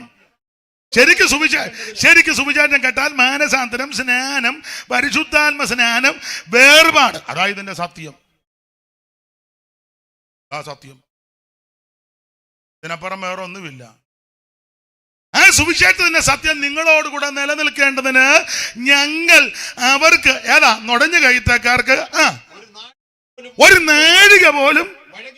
എന്നാലും നമ്മള് അവരെ വിളിച്ച് യോഗം നടത്തുക. 1-ാം ദിവസം തള്ളിയിടുന്ന പുള്ളി, 2-ാം ദിവസം ഉരുട്ടിക്കൊണ്ട് നടക്കുന്ന പുള്ളി, 3-ാം ദിവസം ഛർദ്ദിപ്പിക്കുന്ന പുള്ളി, 4-ാം ദിവസം കരയുന്ന പുള്ളി, 5-ാം ദിവസം ചിരിപ്പിക്കുന്ന പുള്ളി, 6-ാം ദിവസം കുരയ്ക്കുന്ന പുള്ളി. ഒരു നാഴിക പോലും മടങ്ങിക്കൊടുത്തില്ലെന്നാ ഉപദേശക്കാർക്ക്. വലിയ വലിയ മഹായോഗമൊക്കെ നടത്തുന്നുണ്ടല്ലോ, ശ്രദ്ധിച്ചേ. ഉപദേശി ഐക്യമുള്ളവരാന്നോ? 1-ാം ദിവസം വരുന്ന പുള്ളി പറഞ്ഞു ആഭരണം ഇടുന്നതുകൊണ്ട് കുഴപ്പമില്ല. 2-ാം ദിവസം ഫോട്ടോ വെച്ച പുള്ളി പറഞ്ഞു ഇടേണ്ടവർക്ക് ഇടാം, ഇടാത്തവർക്ക് വിശ്വാസം ഒന്നും അറിയുന്നില്ല. യുദ്ധത്തിലല്ലേ ഇതൊക്കെ ഇവിടെ നടക്കുന്നുണ്ട്. ആവത്താന് നടക്കുക ഇവിടെ. 1-ാം ദിവസം വന്ന പുള്ളി പറഞ്ഞു ഇടുന്നതുകൊണ്ട് കുഴപ്പം ഇല്ല, അതൊരു ഉപദേശം. 2-ാം ദിവസം വന്ന പുള്ളി പറഞ്ഞു ഇടേണ്ടവർക്ക് ഇടാം, താല്പര്യമില്ലാത്തവർക്ക് ഇടണ്ട. 3-ാം ദിവസം വന്ന പുള്ളി പറഞ്ഞു ഇടുന്നതോ ഊടുന്നോ ഒന്നും വലിയ വിഷയം, ഇച്ചിരി കിടന്നുകൊണ്ട് കുഴപ്പമൊന്നും. 4-ാം ദിവസം വന്ന പുള്ളി പറഞ്ഞു ഞാനും എൻ്റെ ഭാര്യ ഇടുന്നില്ല, നിങ്ങൾക്ക് ഇടണമെങ്കിൽ ഇടാ, ആസ് യു ലൈക്ക്. ഒരു ഇംഗ്ലീഷ് കേട്ടെ, തെറ്റിയോ ഇരിക്കട്ടെ ഒരു ഇംഗ്ലീഷ്. പിന്നെ ഇതല്ലേ ഉപദേശം? ഇതിനൊരു സത്യമുണ്ട്, ഇതിനൊരു ഉപദേശമുണ്ട്, ഉപദേശ ഐക്യമുണ്ട്. Praise the lord, praise the lord. ഇതിനകത്ത് ഇന്ന് കൂട്ടുകയും കുറയ്ക്കുകയോ ഒന്നും ചെയ്യരുത്. ചെയ്താൽ ഇതിനകത്തെ ബാധ വരുമെന്നാ. 22:18 വായിച്ചേ, വെളിപ്പാട്. ഏതായാലും പ്രശ്നമാ. 18 പെട്ടെന്ന് വായി. ഈ പുസ്തകത്തിലെ പ്രവചനം കേൾക്കുന്ന ഏവനോടും ഞാൻ സാക്ഷീകരിക്കുന്നത് എന്തെന്നാൽ അതിനോട് ആരെങ്കിലും കൂട്ടിയാൽ ഇതിനോട് ആരെങ്കിലും കൂട്ടിയാൽ ഈ പുസ്തകത്തിൽ എഴുതിയ ബാധകളെ ദൈവം അനുവരുത്തും. മതി. നീ ഇതിനകത്ത് വല്ലതും കൂട്ടിയാൽ ഇതിനകത്തെ ബാധ വരും. വെളിയിൽ നിന്നൊന്നുമല്ല, ഇതിനകത്തെ ബാധ. നീക്കിക്കളഞ്ഞാലും പ്രശ്നമാ, അവിടെ ഓഹരി കാണുകയല്ല. അതുകൊണ്ട് ഞാനൊരു കാര്യം നിങ്ങളോട് പറയാം, യോജിച്ചാലും യോജിച്ചില്ലെങ്കിലും വ്യക്തികളല്ല നമ്മുടെ വിഷയം, സഭയല്ല വിഷയം, സംഘടനയല്ല വിഷയം. നമ്മുടെ വിഷയം തിരുവെടുത്ത ഇതിന്റെ ഒറിജിനൽ സ്വർഗത്തിരിക്കുക. അവിടെ ചെല്ലുമ്പോൾ ഇത് വെച്ചാ എന്നെ നിന്നെ ന്യായം വിധിക്കുന്നത്. തമ്പുരാൻ നമ്മളോട് ചോദിക്കും, നിനക്ക് അവസരം കിട്ടിയപ്പോൾ, നിനക്ക് സ്റ്റേജ് കിട്ടിയപ്പോൾ, നിനക്ക് സാവകാശം കിട്ടിയപ്പോൾ എന്തുകൊണ്ട് നീ ഇത് പറഞ്ഞില്ല? പക്ഷെ ഇതൊക്കെ ഞാനൊരു കാര്യം പറയാം, ഇതൊക്കെ നമ്മൾ തീർത്ത് പറയുമ്പോൾ എല്ലാവർക്കും ഒന്ന് നമ്മളോട് വലിയ താല്പര്യം ഒന്നും പറയാം. അയാളെ വിളിക്കൂ, അയാൾ ആകാശന് ഉള്ളവനല്ല. വിവരദോഷിയാകുന്ന എന്നെ ദൈവം കണ്ടല്ലോ, അത് തന്നെ വലിയ കാര്യം. ദൈവത്തിന്റെ മഹത്വം. അയ്യോ, ഇതിനകത്തത് കൂട്ടുകയും കുറയ്ക്കുകയും ഒന്നും ചെയ്യരുത്. ഉള്ളതുപോലെ അങ്ങ് പറഞ്ഞാൽ മതി. ഉള്ളതുപോലെ പറഞ്ഞാൽ മതി. ആമേൻ. അവിടുന്ന് കണ്ടിട്ടുള്ളവരെ അവിടുന്ന് രക്ഷിക്കും. Price the Lord. അത് നമ്മുടെ വിഷയത്ത് വരാ. ഗലാത്യ ലേഖനം ഉപദേശ പെശകിനെതിരെയുള്ള ലേഖനമാ. കൊരിന്ത് ലേഖനം ജീവിത പെശക് കണ്ടെഴുതിയ ലേഖനമാ. എന്നാൽ എബ്രായ ലേഖനം വിശ്വാസത്തിൽ പെശക് സംഭവിച്ചവരെ ഉറപ്പിക്കാൻ എഴുതിയ ലേഖനം. എബ്രായ ലേഖനം ഓടിച്ചു മുമ്പോട്ട് പോകാം. നമ്മൾ 10-ാം അധ്യായത്തിന്റെ 32 മുതലല്ലേ വായിച്ചത്. എബ്രായ ലേഖനത്തിലെ പ്രതിപാദ്യ വിഷയം ആമൻ സ്തോത്രം ഏറെ നല്ലത്.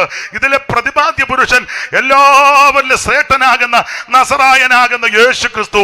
ഓരോ അധ്യായത്തിലും യേശു ക്രിസ്തു ശ്രേഷ്ഠൻ എന്നങ്ങോട്ട് തെളിയിച്ചു. അവിടുന്ന് ദൈവദൂതന്മാരെക്കാൾ ശ്രേഷ്ഠൻ, യേശു ക്രിസ്തു അപ്പോസ്തലന്മാരെക്കാൾ ശ്രേഷ്ഠൻ, യേശു ക്രിസ്തു മോശയേക്കാൾ ശ്രേഷ്ഠൻ, യേശു ക്രിസ്തു ഹാബേലിനേക്കാൾ ശ്രേഷ്ഠൻ, യേശു ക്രിസ്തു യോശുവയേക്കാൾ ശ്രേഷ്ഠൻ, യേശു ക്രിസ്തു ആമൻ സ്വന്തം പുരോഹിതന്മാരെക്കാൾ ശ്രേഷ്ഠൻ, യേശു ക്രിസ്തു മൽക്കിസദേക്കിനേക്കാൾ ശ്രേഷ്ഠൻ, യേശു ക്രിസ്തു അതെ മോശയേക്കാൾ ശ്രേഷ്ഠൻ, യേശു ക്രിസ്തു അഹരോനേക്കാൾ ശ്രേഷ്ഠൻ, യേശു ക്രിസ്തു സ്വർഗത്തേക്കാൾ ശ്രേഷ്ഠൻ.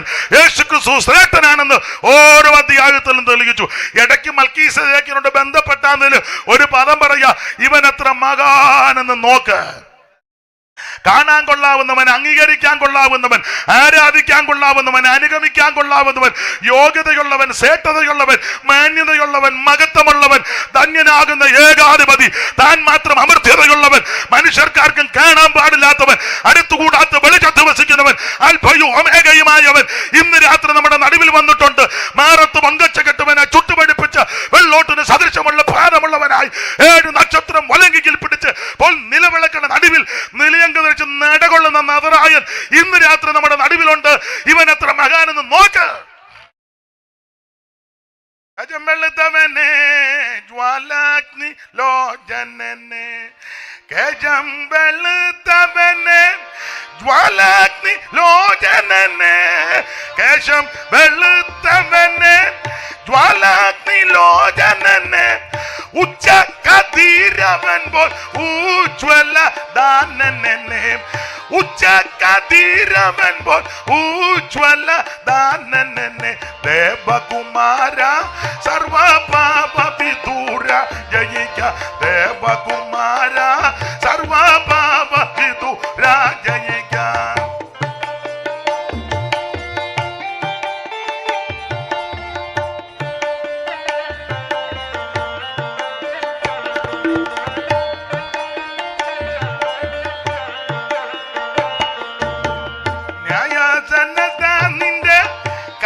പ്രദർശനത്താൽ ന്യായാസനസ്ഥാനിന്റെ കായ പ്രദർശനത്താൽ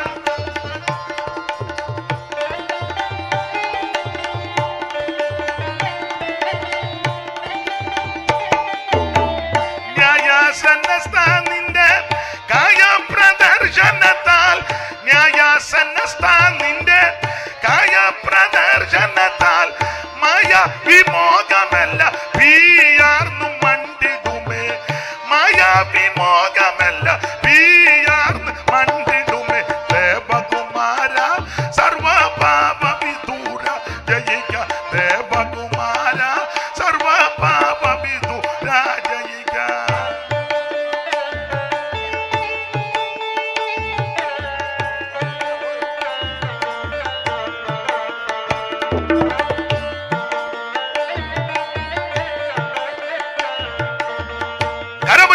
ദൈവത്തിന് മഹത്വം കൊടുത്താട്ടെ. ഇന്ന് രാത്രി എല്ലാവരിലും ശ്രേഷ്ഠനാകുന്ന, യോഗ്യനാകുന്ന, ഉന്നതനാകുന്ന യേശു ക്രിസ്തു. അതാണ് എബ്രായ ലേഖനത്തിലെ പ്രതിപാദ്യ പുരുഷൻ.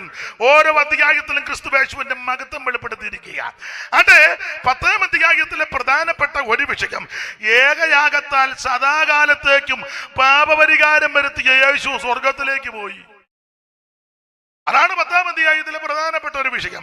ഏകയാഗത്താൽ സദാകാലത്തേക്കും അവിടുന്ന് പാപപരിഹാരം വരുത്തി സ്വർഗത്തിലേക്ക് പോയിരിക്കുക. അതാണ് 10-ാം അധ്യായത്തിന്റെ 19 മുതൽ ഒന്ന് ഓടിച്ചു വായിച്ചോ. എല്ലാ ഭാഗവും വിവരിക്കാൻ നേരമില്ല. 10-ന്റെ 19 മുതൽ. അതുകൊണ്ട് സഹോദരന്മാരെ, യേശു തന്റെ ദേഹം എന്ന നീലിൽ കൂടെ നമുക്ക് പ്രതിഷ്ഠിച്ച ജീവനുള്ള പുതുപടിയായി തന്റെ രക്തത്താൽ വിശുദ്ധ മന്ദിരത്തെങ്കിലേക്കുള്ള പ്രവേശനത്തിന് ധൈര്യവും ദൈവാലയത്തിന്മേലൊരു മഹാപുരോഹിതനും നമുക്കുള്ളത് കൊണ്ട് നാം ദുർമനസാക്ഷി നീങ്ങുമാറ് ഹൃദയങ്ങളിൽ തളിക്കപ്പെട്ടവരും ശുദ്ധവെള്ളത്താൽ ശരീരം കടുക്കപ്പെട്ടവരുമായി വിശ്വാസത്തിന്റെ പൂർണ്ണത ചെയ്യുമ്പോൾ പരമാർത്ഥ ഹൃദയത്തോട് അടുത്തു വാ. അവിടെ ആഹ്വാനം കൊടുക്കുക, അടുത്തു വരാൻ. ഈ അടുത്തു വാന്നു പ്രയോഗം കൊടുത്തിരിക്കുന്നോണ്ട് ഇത് പറയുമ്പോ എവിടാ നിൽക്കുന്നേ? എങ്ങാണ്ട് നിൽക്കുക. ഇവിടെ നിൽക്കുന്നത് കൊണ്ടല്ലേ പറഞ്ഞ അടുത്തോട്ട് വരാൻ. ഞാനിപ്പോ ഇവിടെ നിന്ന് പറയാ ഉറങ്ങരുത്. അതിന്റെ അർത്ഥം എന്നാ? ഞാൻ കണ്ടുറങ്ങുന്നത് എന്നിട്ടാന്നേലും എനിക്ക് കാണാം ഉറങ്ങുന്നത്. ഞാൻ ഉറങ്ങി വരുമ്പോ ഹാലലു നല്ല അന്തരീക്ഷത്തിൽ ഉറങ്ങുന്നത് ഭാഗ്യമാണ്. അതൊക്കെ സുഹൃത്തം ചെയ്തവർക്ക് നമുക്കൊന്നും കിട്ടുകയല്ല. നല്ല അന്തരീക്ഷത്തിൽ ഉറങ്ങുക എന്ന് പറഞ്ഞാൽ ഇതരായ ആൾക്കാർക്ക് അത് സാധിക്കുന്ന മഹാഭാഗ്യമാണ്. അപ്പൊ എന്തായാലും കൊള്ളാം, അടുത്തുവ എന്ന് പറയാൻ കാരണം ദൂരെ നിൽക്കുന്നത് കൊണ്ടാണ്. ഇവര് ഇപ്പോൾ ഈ ലേഖനം എഴുതുന്ന സമയത്ത്, ഈ ആഹ്വാനം മുഴക്കുന്ന സമയത്ത് എബ്രായ ക്രിസ്ത്യാനികൾ ദൂരത്ത് നിൽക്കുക അല്ല, ഇവർ ഒരു കാലത്ത് അടുത്ത് നിന്നവരാ. ദൈവത്തോടും വചനത്തോടും സഭയോടും കർത്താവിനോടും പ്രമാണത്തോടും അടുത്തു നിന്നവരാ. രണ്ടു വാക്യം തെളിയിക്ക.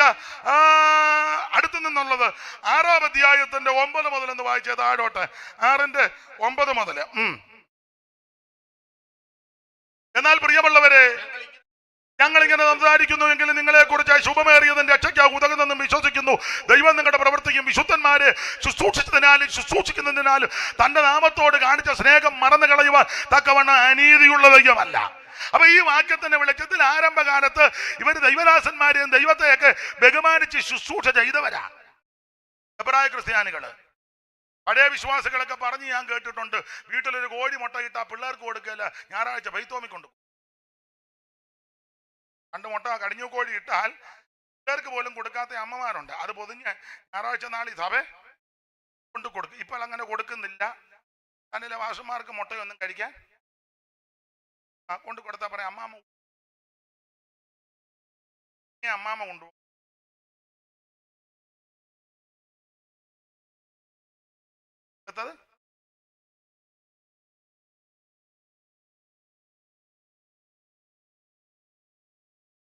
ഇനി അഥവാ 2 മുട്ട ഏതേലും വിശ്വാസി ഭാഗം പിടിച്ച അമ്മയ്ക്ക് അതേ ഉള്ളു 2 മുട്ട കൊടുത്താൽ ചില സഭയെ കമ്മിറ്റിക്കാരുണ്ട്, ഉടനെ അത് ലേലം വിളിക്കും. സെക്രട്ടറിയും ട്രഷറും കൂടെ. ആരും പോകരുത്, ലേലമുണ്ട്. 2 മുട്ട. നീട്ട മുട്ടയാന്നോടാ? കോഴിയിട്ട മുട്ടയല്ലേ? പാസ്റ്റ് പോയി കഴിക്കുന്ന ഉണ്ണി കഴിക്കട്ടില്ലേ? ഉണ്ണി കഴിക്കും. ഈ 2 കൂടെ കയറി അത് മുട്ട ഒരു തരം മുട്ട. നിന്നെ വരുന്ന കാര്യമാണ് നിങ്ങൾ പറഞ്ഞു സാർ. 2 മുട്ട കിട്ടിക്കോട്ടെന്ന് ഓർത്താ ഞാന് ദൈവത്തിന്. അപ്പോൾ ആരംഭകാലത്ത് വിശുദ്ധന്മാരെ ശുശ്രൂഷിക്കുന്നതിന് മുൻനിരയിലായിരുന്നു ഇവര്. അടുത്ത വാക്യത്തിലുണ്ടത് മറന്നു കളയുവാൻ ദൈവം അനീതിയുള്ള ദൈവമല്ല. നീ ഒരു ഗ്ലാസ് പച്ചവെള്ളം ദൈവനാമത്തിൽ കൊടുത്താൽ അത് മറന്നു കളയുന്നവനല്ല ദൈവം. നിന്റെ വീട് സുവിശേഷത്തിന് തുറന്നു കൊടുത്താൽ അത് മറന്നു കളയുമെന്നല്ല ദൈവം. നിന്റെ തലമുറയെ കർത്താവിന്റെ വേലയ്ക്ക് കൊടുത്താൽ അത് മറക്കുന്നവനല്ല ദൈവം. 10 പൈസ നീ കൊടുത്താൽ അതെല്ലാം അവിടുന്ന് കുറിച്ചു വെച്ചിട്ടുണ്ട്. മലാക്കിയിൽ വായിക്കുന്ന സ്മരണയുടെ പുസ്തകമുണ്ടെന്ന്. യഹോവ ഭക്തന്മാർ എന്ന് തമ്മിൽ സംസാരിച്ച് യഹോവ ഭക്തന്മാർ സംസാരിച്ചത് ഗുണം വരുന്ന കാര്യമൊന്നുമല്ല. ഭക്തന്മാരെല്ലാം കൂടെ ഇരുന്നെല്ലാം കൂടെ പരുവക്കേട് അടിക്കുന്നത്. 3:13 മുതലല്ലയോ ദൈവദാസനെ വായിച്ചേ? അല്ല, കണ്ണിക തുടങ്ങുന്നത് മുതൽ വായിച്ചേ. നിങ്ങളുടെ വാക്കുകൾ എന്നെ നേരെ അതികഠിനമായിരിക്കുന്നു യഹോവ അരുളി ചെയ്യുന്നു. എന്നാൽ ഞങ്ങൾ ഏത് വാക്കിനാൽ നിന്നെ ഞങ്ങളെ അതികഠിനമാക്കിയിരിക്കുന്നു ചോദിക്കുന്നു. ആ യഹോവയ്ക്ക് ശുശ്രൂഷ ചെയ്യുന്നത് വ്യർത്ഥം. ഇതൊക്കെ ആ ഭക്തന്മാരുടെ ഇപ്പോഴത്തെ ഡയലോഗ്. ഓ, എന്റെ ബേച്ച ഞാൻ ഈ വേലയ്ക്ക് ഇറങ്ങി വേണ്ടതുപോലെ പ്രയോജനം വീട് വെച്ചില്ല, വണ്ടിയാണ് ഇടയ്ക്ക്. ഇതൊക്കെയാ ഭക്തന്മാരിന്ന് പറയാം.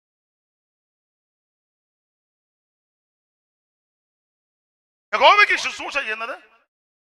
ഓ, ഞാൻ ഉദ്ദേശിച്ച ഉന്നം വെച്ച സഭ ചില തങ്കച്ചൻ അടിച്ചു മാറ്റിയ സെൻട്രൽ പാസ്റ്ററെ കണ്ട്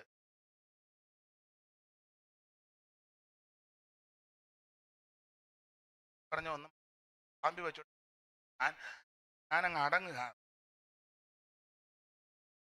യഹോവയ്ക്ക് ശുശ്രൂഷ ചെയ്യുന്നത് വ്യർത്ഥം. പിന്നെ ഞങ്ങൾ അവന്റെ കാര്യം നോക്കുന്നതിനാലും സൈന്യങ്ങളുടെ യഹോവയുടെ കറുപ്പെടുത്തു ഉപവാസത്തെ കാണിക്കുന്നതാ. ഞങ്ങൾ ഉപവസിക്കുക കറുപ്പെടുത്ത് നടത്തുന്നതിനാലും. അയ്യോ, ഇത് തന്നെയല്ലയോ ആസാബ് ചോദിച്ചത്? 73:1 മുതൽ വായിര്. പെട്ടെന്ന് വായിച്ചോ, സമയമില്ല, അതുകൊണ്ടാ. 73:1 മുതൽ സങ്കീർത്തനം. ആസാബ് ലേവി ഗോത്രത്തിൽ കോരയ്ക്ക കുലത്തിൽ ബേരയ്ക്കാവിന്റെ മകനാകുന്ന ആസാബ് പാട്ട് പാടാൻ മുൻനിരയിൽ നിന്ന സംഗീതക്കാരുടെ തലവനാകുന്ന കൊയർ അതിനെന്നെ പറഞ്ഞ ലീഡർ, വർഷിപ്പ് ലീഡർ. അതാ കൊയറെന്നല്ല. അപ്പൊ വർഷിപ്പ് ലീഡർ ആസാബ് എന്തുവാ പറഞ്ഞത്? വായിച്ചേ. ദൈവം ഇസ്രായേലിന് നിർമ്മല ഹൃദയമുള്ളവർക്ക് നല്ലവനാകുന്ന നിശ്ചയം എന്നുവെച്ച് പുള്ളി താഴോട്ട് പറഞ്ഞു തന്നെ വായിര്. ഓ, പാട്ടൊക്കെ പാടുന്നുള്ള നല്ല ഈ സംഗതിയൊക്കെ വെച്ച് പാടുന്നെങ്കിൽ ഇടറി നിൽക്കുക കക്ഷി. ആകെ പരുവക്കേടായി, വഴിവഴിപ്പിലായി. ദുഷ്ടന്മാരുടെ ദൗത്യം കണ്ട അഹങ്കാരികളോട് അവർക്ക് വേദന, അവരുടെ ദേഹമെല്ലാം പുള്ളി ഒന്നിനൊന്നിന് മെലഞ്ഞു വരിക, വേരിനിടലിട്ട് വലിച്ചതുപോലെ. അജമാംസ രസായനം വരെ കഴിച്ചിട്ടും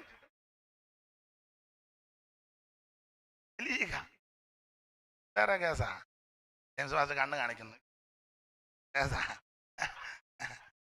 ഉള്ള നേരം നമുക്കിട്ട് കോളടിക്കുക. ഇരിക്കട്ടെ, എനിക്കും വേണ്ടായോ? അടുത്ത വാക്യം വായിരേ. മറ്റു മർത്തിയരെ പോലെ കഷ്ടത്തിലൊന്നും ആകുന്നില്ല. പിന്നെ പാട്ട് പാടിയാച്ചാ ഇതെല്ലാം പറയാന്നേ. വിനോയ്യേ, 4 ഓർഗൻ വായിച്ചു പരുവക്കാടൊന്നും വിളിച്ച് പറയരുത്. ഗോത്രം മറ്റു മർത്തിയരെ പോലെ ഇവര് കഷ്ടത്തിൽ ആകുന്നില്ല. പിന്നെ ഡംബം അവർക്ക് മാലയായിരിക്കുന്നു. പിന്നെ അയ്യോ, പരുവക്കാടെല്ലാം കൂടെ ചിന്തിച്ച് പക്ഷെ സമയമായല്ലയോ വാച്ചേ. കൊതുക് വന്നതാ. തള്ളയും പറഞ്ഞ ഒരു കൊതുക് പോലും കുത്തിയിട്ടില്ലെന്നാ തള്ള ഇന്നലെ പറഞ്ഞ കൊതുക് ഞാൻ കേൾക്കുന്ന കൊതുക്. പുള്ളി അബദ്ധം കയറി പറഞ്ഞു പുള്ളി അബദ്ധം പറയുക. അയ്യോ, ഞാൻ കുറ്റമില്ലായ്മയിൽ എന്റെ കൈ കഴുകിയത്. അങ്ങനല്ലേ എഴുതിയേക്ക? വായിച്ചോ. കണ്ണുകൾ അവരുടെ ഹൃദയ നിരൂപണങ്ങൾ കവിഞ്ഞൊഴുകും. അവർ പരിഹസി ദുഷ്ടതയോടെ ഭീഷണി. കൺകൾ ഇല്ലേ, അവർ ഇഷ്ടമെല്ലാം സാധിച്ചിടുന്നില്ലേ. പുഷ്ടിയാൽ ഉന്തിന കൺകൾ ഇല്ലേ, അവർ ഇഷ്ടമെല്ലാം സാധിച്ചിടുന്നില്ലേ. ഞാനോ കുറ്റമില്ലായ്മയിൽ എന്റെ കൈകളെ കഴുകിയതു വ്യർത്ഥം, തീരെ വ്യർത്ഥം. ഞാനോ കുറ്റമില്ലായ്മയിൽ എന്റെ കൈകളെ കഴുകിയതു വ്യർത്ഥം, തീരെ വ്യർത്ഥം.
കഴുകിയത് വ്യർത്ഥം.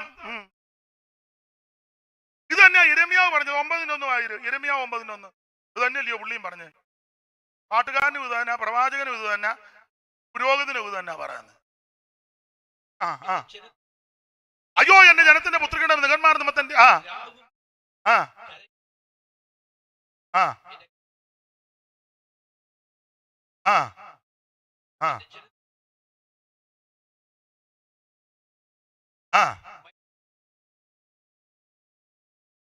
താഴോട്ട് പഠിച്ചു വരുമ്പോൾ ദുഷ്ടന്മാർ അഭ്യുദയം പ്രാപിക്കുന്നു, നീതിമാന്മാർ പിന്നെ കഷ്ടത്തിലാകുന്നു. പ്രവാചകനും ഇത് തന്നെ പറയുന്നത്, പാട്ടുകാരനും ഇത് തന്നെ പറയുന്നത്, മലാഖിയിൽ പുരോഹിതന്മാരും എല്ലാവരും ഇതൊക്കെ തന്നെ പറയുന്നത്. അബദ്ധം കയറി പറഞ്ഞു. ഒരു കാര്യം പറയാ, ഈ കർത്താവിന്റെ വേലയ്ക്ക് ചുമല് കൊടുത്തതും ചെയ്യുന്നതൊന്നും അബദ്ധമൊന്നുമല്ല, മണ്ടത്തരമൊന്നുമല്ല. ഒരു ഗ്ലാസ് വെള്ളം കൊടുത്താലും അതിന് പ്രതിഫലമുണ്ട്. മലാഖിയിൽ എഴുതി വെച്ചിരിക്കുക സ്മരണയുടെ പുസ്തകമുണ്ടെന്ന്. ഒരപ്പൻ തന്റെ മകനെ ആദരിക്കുന്നത് പോലെ നിന്നെ ആദരിക്കുന്നൊരു ദൈവമുണ്ട്. അപ്പോൾ എബ്രായ വിശ്വാസികൾ പ്രാരംഭത്തിൽ തീക്ഷ്ണതയുള്ളവരാ, വളരെ തീക്ഷ്ണത. അതുകൊണ്ടാണ് 6-ാം അധ്യായത്തിൽ ആ കാര്യം പറഞ്ഞിരിക്കുന്നത്.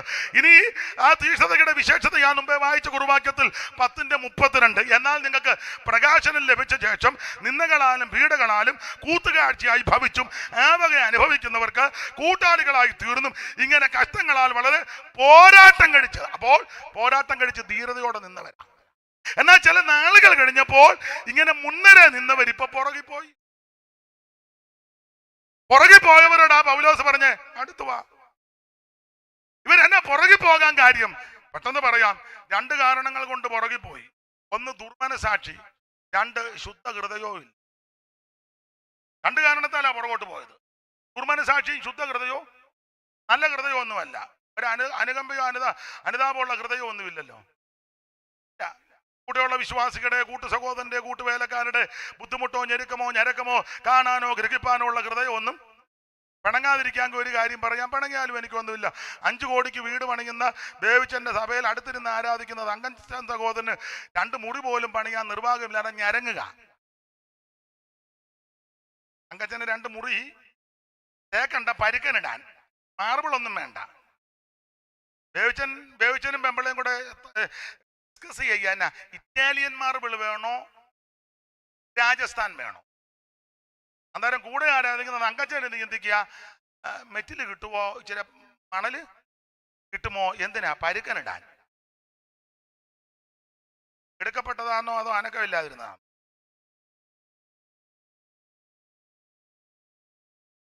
സ്തോത്രം. ഇവിടെ ആരാധിക്കുന്നവന് ഒരു ചെറിയ മുറി പണിയാൻ നിർവാഹമില്ല. നിന്റെ പട്ടിക്കൂടിന് കൊടുക്കണം 5 ലക്ഷം രൂപ. പോട്ടെ.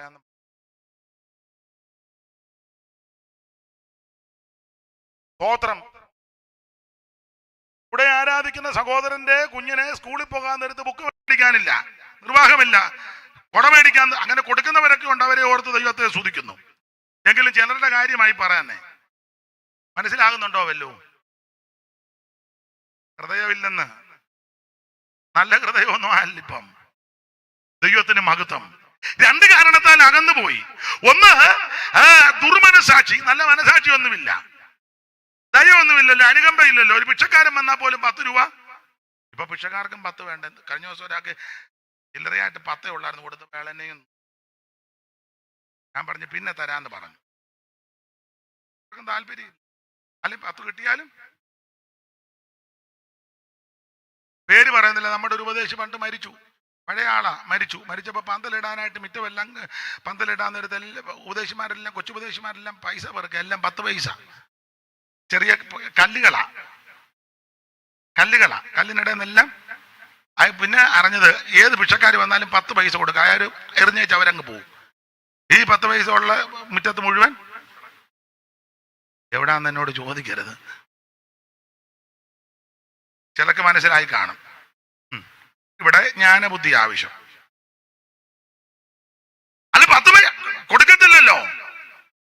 നിങ്ങൾ ചിലരെ ശ്രദ്ധിച്ച ചില വീടിന്റെ വാതിക്കൽ പെന്തിക്കോസുകാരാന്നേ ചിലര്.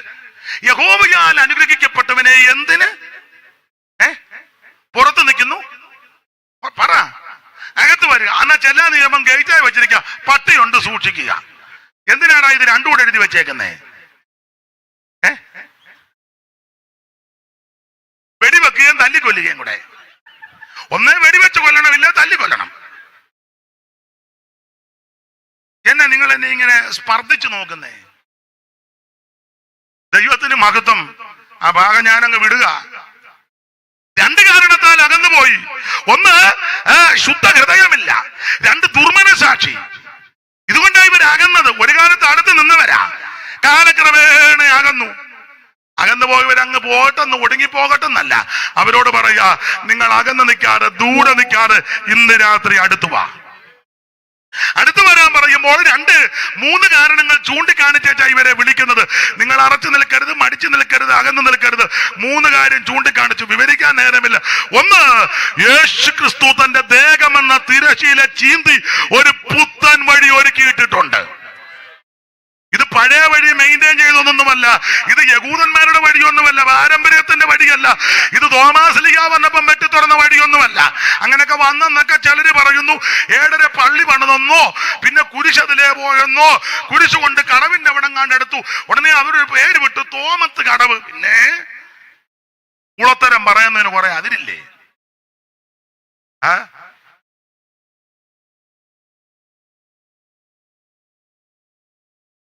ഏത് തോമയുടെ കാര്യമാ? 7 പള്ളി പണിതെന്ന്. ഇയോടി ഉടുതുണിക്ക് മറതുണിയില്ലായിരുന്നു, പള്ളി പണി നടക്കുന്നത്. പുസ്തകത്തിലെ വാക്യം, ഈ നാഴിക വരെ ഞങ്ങൾ വിശന്നും ദാഹിച്ചും ഉടുപ്പാനില്ലാതെയും. പുസ്തകത്തിൽ വാക്യം വായിര്. കൊരിന്ത്യർക്ക് എഴുതിയ 1-ാം ലേഖനം 4-ാം അധ്യായത്തിന്റെ 10 മുതലുള്ള വാക്യം വായിച്ചേ. താളിഞ്ഞോട്ട് മറിക്കും ഇടത്ത് വശത്ത് മേളില്. ഞങ്ങൾ ക്രിസ്തു നിമിത്തം ഭോഷന്മാർ, നിങ്ങൾ ക്രിസ്തുവിൽ വിവേകികൾ, ഞങ്ങൾ ബലഹീനർ, നിങ്ങൾ ബലവാന്മാര്, നിങ്ങൾ മഹത്തുക്കൾ, ഞങ്ങൾ മാനഹീനർ. ഈ നാഴിക വരെ ഞങ്ങൾ ബഹുവചനമാ, ഏകവചനമല്ല. ഞങ്ങൾ എഴുതിയ പൗലോസും ശേഷമുള്ള അപ്പോസ്തലന്മാരും എന്ന് സാരം. ഈ നാഴിക വരെ ഞങ്ങൾ എന്ന് പറഞ്ഞാൽ മത്തായി അപ്പോസ്തലന്മാരില് ആരൊക്കെയാ അപ്പോസ്തലന്മാര്? മത്തായി,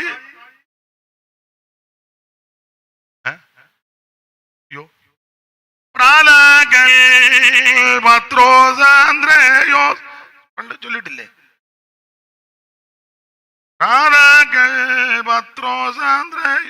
ചൊല്ലിക്കേ. ഓ,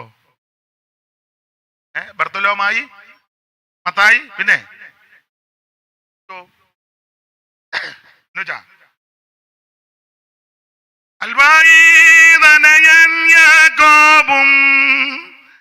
യാക്കോബിൻ പ്രാതാവാകും യൂദാസ്കറിയോത്തും. ഇങ്ങനെ 12 അപ്പോസ്തലന്മാർ.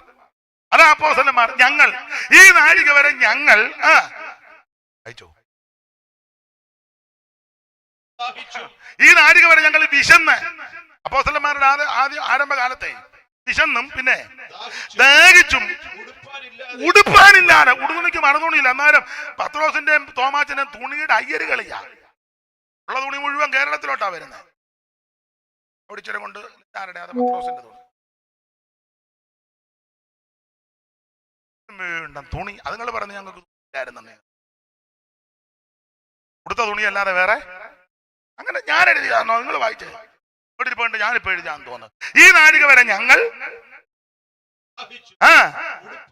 ഉടുത്ത തുണിയല്ലാതെ വേറെ ഇല്ലെന്നാ പറഞ്ഞതിന്റെ അർത്ഥം.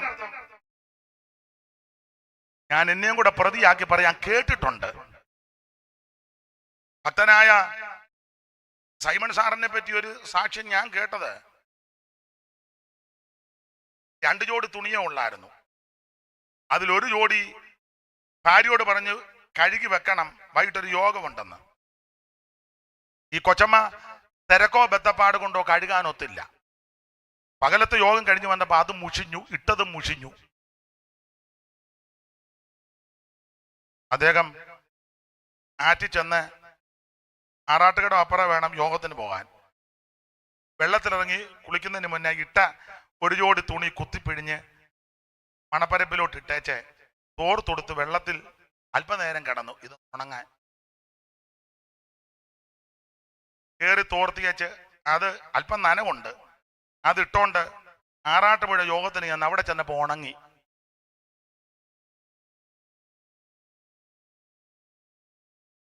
അല്ല, അതുകൊണ്ട് പുള്ളി ഒരു വരി എഴുതി. നമുക്ക് പാടാൻ പോലും യോഗ്യതയില്ല. വരി ഇങ്ങനെ: നല്ല വസ്ത്രം, നല്ല ശയ്യകൾ, സുഖസാധനങ്ങൾ, ഇല്ലിവയിലാശദാസന്. നല്ല വസ്ത്രം, നല്ല ശയ്യകൾ, സുഖസാധനങ്ങൾ, ഇല്ലിവയിലാശദാസന്. വല്ലപതിരുമേനിയെങ്കിലും ഏതുമാകെനിക്കേതുമാകിലും തെല്ലുമല്ലുള്ളിൽ കില്ലൊരിഞ്ഞുര ചെയ്തിട വിഭോ. തെല്ലുമല്ലുള്ളിൽ കില്ലൊരിഞ്ഞുര ചെയ്തിട വിഭോ. എന്നവിടെ വന്നു ചേരി ഞാൻ മമകാന്ത നിന്നെ വന്നു കണ്ടു വാഞ്ച തീരുവാൻ. എന്നവിടെ വന്നു ചേരി ഞാൻ മമകാന്ത നിന്നെ വന്നു കണ്ടു വാഞ്ച തീരുവാൻ. അപ്പൊ നല്ല വസ്ത്രവും നല്ല ശയ്യവും ഒന്നും ഇഷ്ടമല്ലായിരുന്നു. അതുപോലെ അപ്പോസ്തലന്മാർ ഈ നാഴിക വരെ ഞങ്ങൾ വിശന്നും ദാഹിച്ചും ഉടുപ്പാനില്ലാതെ പിന്നെ കുത്തുകൊണ്ടും സ്ഥിരവാസം കൂടാണ്. അവിടെ ഒന്ന് നിർത്തേണ്ടതാണ്. സ്വന്തമായിട്ട് നാടൻ ഭാഷ പറഞ്ഞ സ്ഥിരവാസം എന്ന് പറഞ്ഞാൽ സ്വന്തമായിട്ട് വീടും മത്തും ഒന്നും ഇല്ല. എന്നാലും പറയാ ഇവിടെ വന്ന് ഏടൊരു പള്ളി വെച്ചെന്ന്. തുണിക്കും അറുതുണി യോഗമൊക്കെ കഴിഞ്ഞ് പ്രാണം തല്ലിയാ വരുന്നത്. വിശന്ന് കൂടെ കുത്തിയിട്ട് ആരുടെയോ വയലിറങ്ങി കതിര് പറിച്ച് തിരുമ്മി തിന്നവരാ. വിശപ്പിന്റെ കാഠിന്യം കൊണ്ടായിരിക്കും ശിമോന്റെ വീട്ടിൽ ചെന്നപ്പോ കൈ കഴുകാതെ ഭക്ഷണം കഴിച്ചു. നമ്മുടെ ആൾക്കാരും കല്യാണത്തിന് കൈ കഴുകാതെ കഴിക്കും. പിന്നെ കഴിച്ചു വെച്ചാ പറഞ്ഞത് വെള്ളം. ആദ്യം കൈ കഴുകാറായിരുന്നത്. അവര് വിശന്ന് പ്രാണം തല്ലി. ചുരുക്കി പറഞ്ഞാൽ ഇതായിരുന്നു അപ്പോസ്തലിക ശുശ്രൂഷ. അവിടെ നമ്മുടെ വിഷയത്തിലേക്ക് വരാം. ദൈവത്തിന് മഹത്വം ഉണ്ടാകട്ടെ. അപ്പൊ ആരംഭ സമയത്ത് ഇവര് ചേർന്ന് നിന്നവരാ, പിന്നീട് അകന്നു പോയി. രണ്ട് കാരണം. ഒന്ന് ശുദ്ധ ഹൃദയമല്ല, രണ്ട് ദുർമനസാക്ഷി. അകന്നു പോയവര് പോകട്ടെന്ന് കർത്താവ് ഉദ്ദേശിക്കുന്നില്ല. അടുത്തു വരണം. അടുത്തു വരാൻ 3 കാര്യം കാണിച്ചു. ഒന്ന്, യേശു ക്രിസ്തു തന്റെ ദേഹമെന്ന തിരശീല ചീന്തി ഒരു പുത്തൻ വഴിയൊരുക്കി. നീ അകന്നു നിൽക്കരുത്. അവിടുത്തെ അവൻ ശരീരം, അവൻ സ്വത്രം, അവൻ ഉടവുചാല് പോലെ മുതുക് നീളത്ത് കീറി ഈയക്കട്ടയും ഉൾക്കൊള്ളത്തും ചൂണ്ടലും കൊള്ളുന്ന ചാട്ട അവൻ അടിച്ച് പറിക്കുമ്പോൾ അവിടുത്തെ തിരുശരീരത്തിൽ നിന്ന് മാംസം ഇരുന്ന് പറഞ്ഞു മാറുകയാ. അങ്ങനെ ഉടവുചാല് പോലെ നീളത്തിൽ ദേഹമെന്ന തിരശീല ചീന്തി ഒരു പുത്തൻ വഴി നിനക്ക് ഒരുക്കിയിട്ടിരിക്കുന്നത് കൊണ്ട് ഇന്ന് രാത്രി സ്നേഹിത, സുഹൃത്ത്, മാതാവേ, പിതാവേ, അറച്ചു നിൽക്കരുത്, മടിച്ചു നിൽക്കരുത്, അവൻ മൗനമായി നിൽക്കരുത്. ഇന്ന് രാത്രി നീ യേശുവിന്റെ അടുക്കലോട്ട് വാ. ഒരു പുത്തൻ വഴി നിനക്ക് ഒരുക്കിയിട്ടിരിക്കുക. ഇന്ന് രാത്രി ആ വഴി ഇവിടെ ഒരുങ്ങി കിടക്കുക. 5 പൈസ മുടക്കണ്ട, കാശ് മുടക്കണ്ട, 1 മൈൽ നടക്കണ്ട, ഭൗതിക വസ്തുക്കൾ ഒന്നും കൊടുക്കണ്ട. വിശ്വാസത്തോടെ, അനുതാപത്തോടെ ഒറ്റ വാക്ക് പറഞ്ഞ് അടുത്തു വാ. യേശുവേ, ഞാൻ പാപിയാ, എന്നോട് ക്ഷമിക്കണം. നിന്റെ പരിശുദ്ധ രക്തത്താൽ എന്നെ കഴുകി ഇന്ന് രാത്രി നിന്റെ മകളാക്കി എന്നെ തീർക്കണമെന്ന് ആര് പ്രാർത്ഥിച്ച് അനുതാപത്തോടെ അടുത്തു വരും, അവരെ ഇന്ന് രാത്രി യേശു രക്ഷിക്കും. 3 കാര്യം ചൂണ്ടിക്കാണിച്ച. ഒന്ന്, പുത്തൻ വഴിയൊരുക്കിയിട്ടിരിക്കുന്നു. 2, അവിടുത്തെ പരിശുദ്ധ രക്തമുണ്ട് ഇവിടെ. ആ രക്തം നിന്റെ സകല പാപങ്ങളും പോക്കി ശുദ്ധീകരിക്കും. ഹാബേലിന്റെ രക്തത്തെക്കാളും ഗുണകരമായി സംസാരിക്കുന്ന പുണ്യാക രക്തമുണ്ട് ഇവിടെ. സകല അകൃത്യങ്ങളും പാപങ്ങളും മോചിക്കുന്ന രക്തം. പാപപരിഹാരത്തിന് മറ്റ് കർമ്മമാർഗവും പുണ്യമാർഗവും ഒന്നും വേണ്ട. ഇന്ന് രാത്രി യേശുവിന്റെ രക്തത്താൽ സകല പാപങ്ങളും പരിഹരിക്കും. അവിടുത്തെ രക്തം വിലയേറിയ രക്തമാ, പുണ്യാക രക്തമാ, പാപം മോചിക്കുന്ന രക്തമാ, രോഗം സൗഖ്യമാക്കുന്ന രക്തമാ, സമാധാനം തരുന്ന രക്തമാ, ജയം തരുന്ന രക്തമാ. ആ രക്തത്തിന്റെ ശക്തിയാൽ ഇന്ന് രാത്രി നീ അറച്ചു നിൽക്കരുത്, അകന്നു നിൽക്കരുത്, അടുത്തു വാ. 3, അടുത്തു വരാൻ ആഹ്വാനം മുടക്കുന്നത് നന്നായിട്ട് പക്ഷപാതം ചെയ്യുന്ന ഒരുവൻ സ്വർഗത്തിലുണ്ട്. നമുക്ക് വേണ്ടി ഒരുവൻ പക്ഷപാതം ചെയ്യുന്നു പറഞ്ഞാൽ, പക്ഷപാതം പറഞ്ഞാൽ നമ്മുടെ പക്ഷം പിടിച്ചു വാദിക്കുന്നു. ആര്? യേശു. എവിടെ? സ്വർഗത്തിൽ. പക്ഷപാതം എന്ന് പറഞ്ഞാൽ പക്ഷം പിടിച്ചു വാദിക്കുന്നു. ആരുടെ പക്ഷം? നമ്മുടെ പക്ഷം. ആര് വാദിക്കുന്നു? യേശു വാദിക്കുന്നു. എവിടെ വാദിക്കുന്നു? സ്വർഗത്തിൽ. എന്തിനു വാദിക്കുന്നു? നമുക്കെതിരെ വാദിക്കുന്ന ഒരുത്തനുണ്ട് അവിടെ. അവന്റെ പേരാ അപവാദി.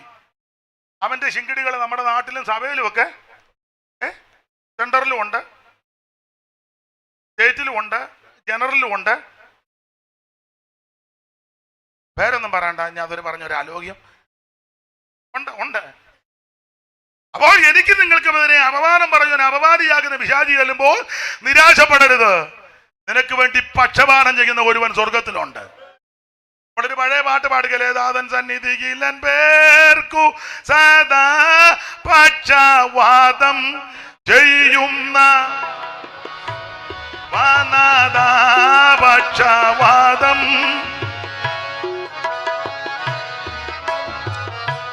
അപ്പൊ ശ്രദ്ധിക്കുക, ഈ 3 കാര്യങ്ങൾ കാട്ടി ഇവരോട് പറയാം അടുത്തു വരാൻ.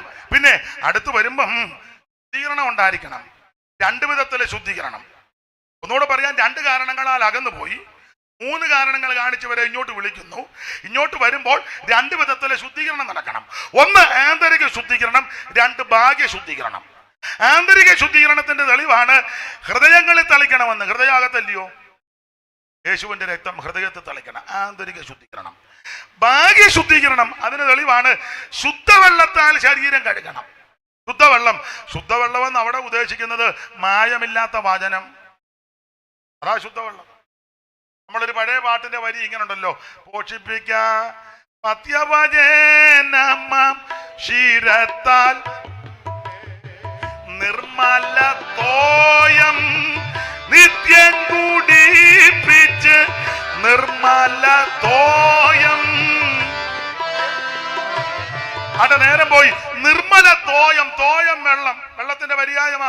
തോയവും സലിലവും ജലവും ഒക്കെ പര്യായം. അപ്പൊ തോയം വെള്ളം, നിർമ്മല തോയം, മായമില്ലാത്ത തിരുവചനം. അപ്പൊ ആന്തരിക ശുദ്ധീകരണം യേശുവിന്റെ രക്തത്താൽ, ബാഹ്യ ശുദ്ധീകരണം ദൈവത്തിന്റെ വചനത്താൽ. അതുകൊണ്ടായി പറയുന്നത് ആമേൻ, മാനസാന്തരപ്പെട്ട് രക്ഷിക്കപ്പെട്ട് കൃപയിൽ വരുന്ന ദൈവമക്കളോട് പറയാം. അയാൾ സമയം പോയി ഇതോടെ പറഞ്ഞു.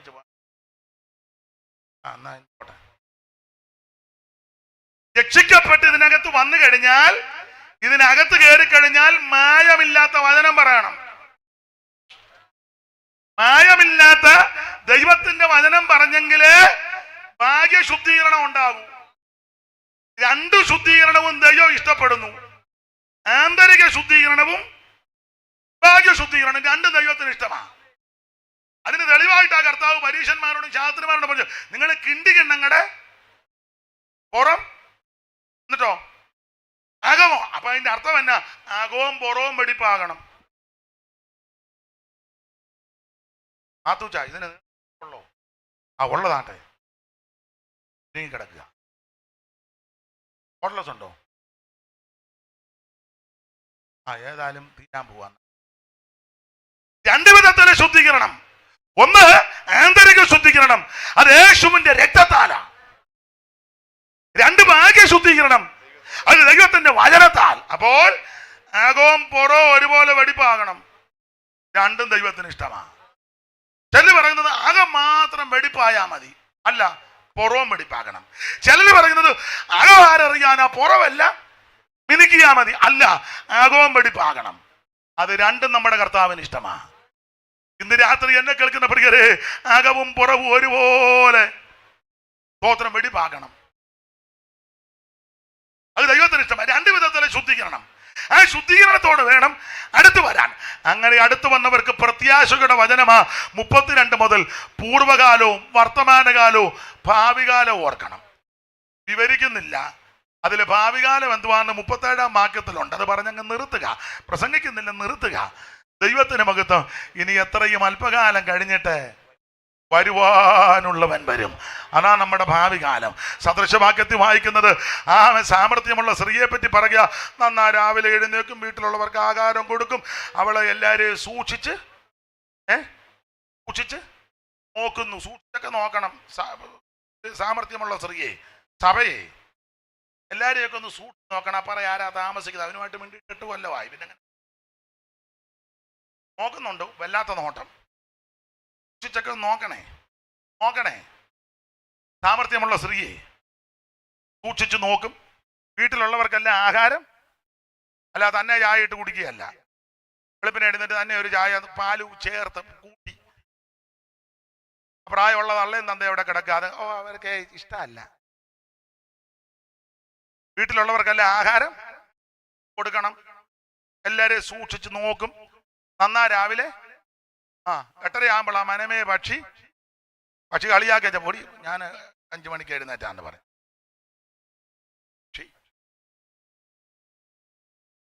നന്നാ രാവിലെ എഴുന്നേക്കണം. മാത്രമല്ല അവളെ പറ്റി വായിക്കുന്ന കച്ചവടക്കപ്പലാന്നാ.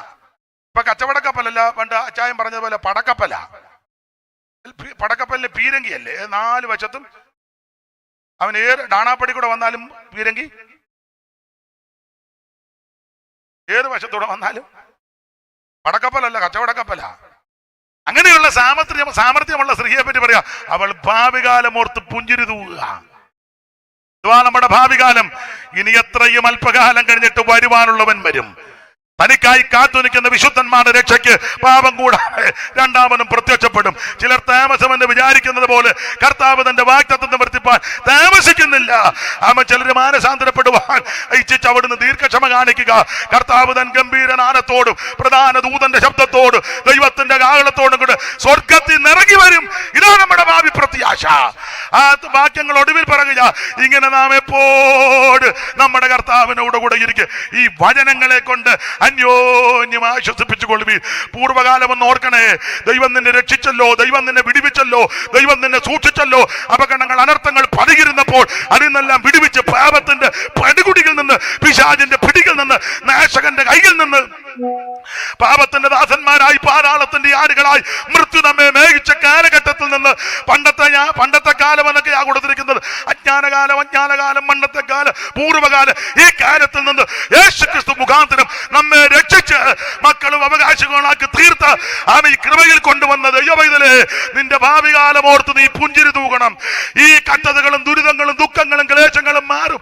സങ്കീർത്തനക്കാരും പാടുക, ഇത് വേഗം തീരും, ഞങ്ങൾ ഇവിടുന്ന് പറന്നു പോകും. ആ പ്രത്യാശയുള്ളവർ ഇന്ന് രാത്രി ദൈവത്തിന് മഹത്വം കൊടുക്ക. ആമേ. നമുക്ക് കണ്ണടയ്ക്കാം, പ്രാർത്ഥിക്കാം. ഈ ദേശത്തെ ദൈവം പിടിപ്പിക്കട്ടെ, ആത്മാക്കളെ ദൈവം തരട്ടെ, യേശുവിനെ അറിയട്ടെ, യേശുവിന്റെ നാമം ഉയരട്ടെ. ഭാവി കാലത്ത് ഓർത്ത് നമുക്ക് പുഞ്ചിരിയോടെ പ്രത്യാശയോടെ ഇന്ന് രാത്രി മടങ്ങിപ്പോകാം. അല്പസമയങ്ങൾ എല്ലാവരും ദൈവത്തിന് മഹത്വം കൊടുത്താട്ടെ. Hallelujah, hallelujah. ആ പഴയ പാട്ടിന്റെ 2 ചരണങ്ങളൊന്ന് പാടാൻ വയ്യ, എന്നാലും പുന്നൂച്ചാനൊക്കെ പാട്ടറിയാമെന്ന് എനിക്കറിയാം. അറിയാവുന്നവരൊന്ന് ചേർന്ന് പാടിക്കോ. ആ മണ്ണവറക്കടുത്തു നീ എന്റെയും സമയത്തു, ആ മണ്ണവറക്കടുത്തു നീ അണയും സമയത്തു, ശ്രീമകാരായിയെ നിന്നെ കാണുവാ, ശ്രീമകാരായിയെ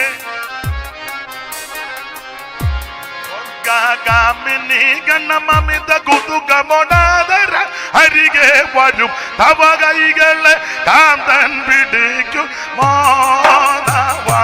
നിത്യസ്നേഹഭാവത്തിനുള്ളിൽ പോകുവാൻ, നിത്യസ്നേഹഭാവത്തിനുള്ളിൽ. അറിയാവുന്നവര് ചേർന്ന് പാടുക. മേലിലുള്ള യെരൂശലേമേ കാലമെല്ലാം, മേലിലുള്ള കാലമല്ല കടിക്കുന്ന നാളിലെന്നെ ചേർക്കണേ നിൻ കയ്യിൽ.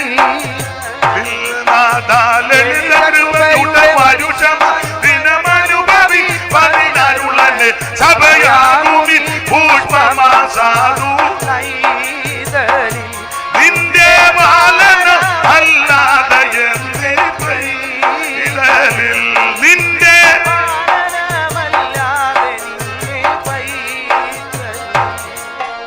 ബാലസൂര്യകാന്തി കൊല്ലും ചേലയും ചീറകിന നീ മേലുലകം കടക്കുന്ന ജയ പോര കനകമണി പോലും ഗണിക സുതരോട്ടു സഹി ആടികിലാണിടും തവ ബാബിലോൺ ശിക്ഷയ പോരാവി ജയ കാന്മ ബാലനീവ മേഘന നിൻവേ ജയ കാന്മ ബാലനീവ.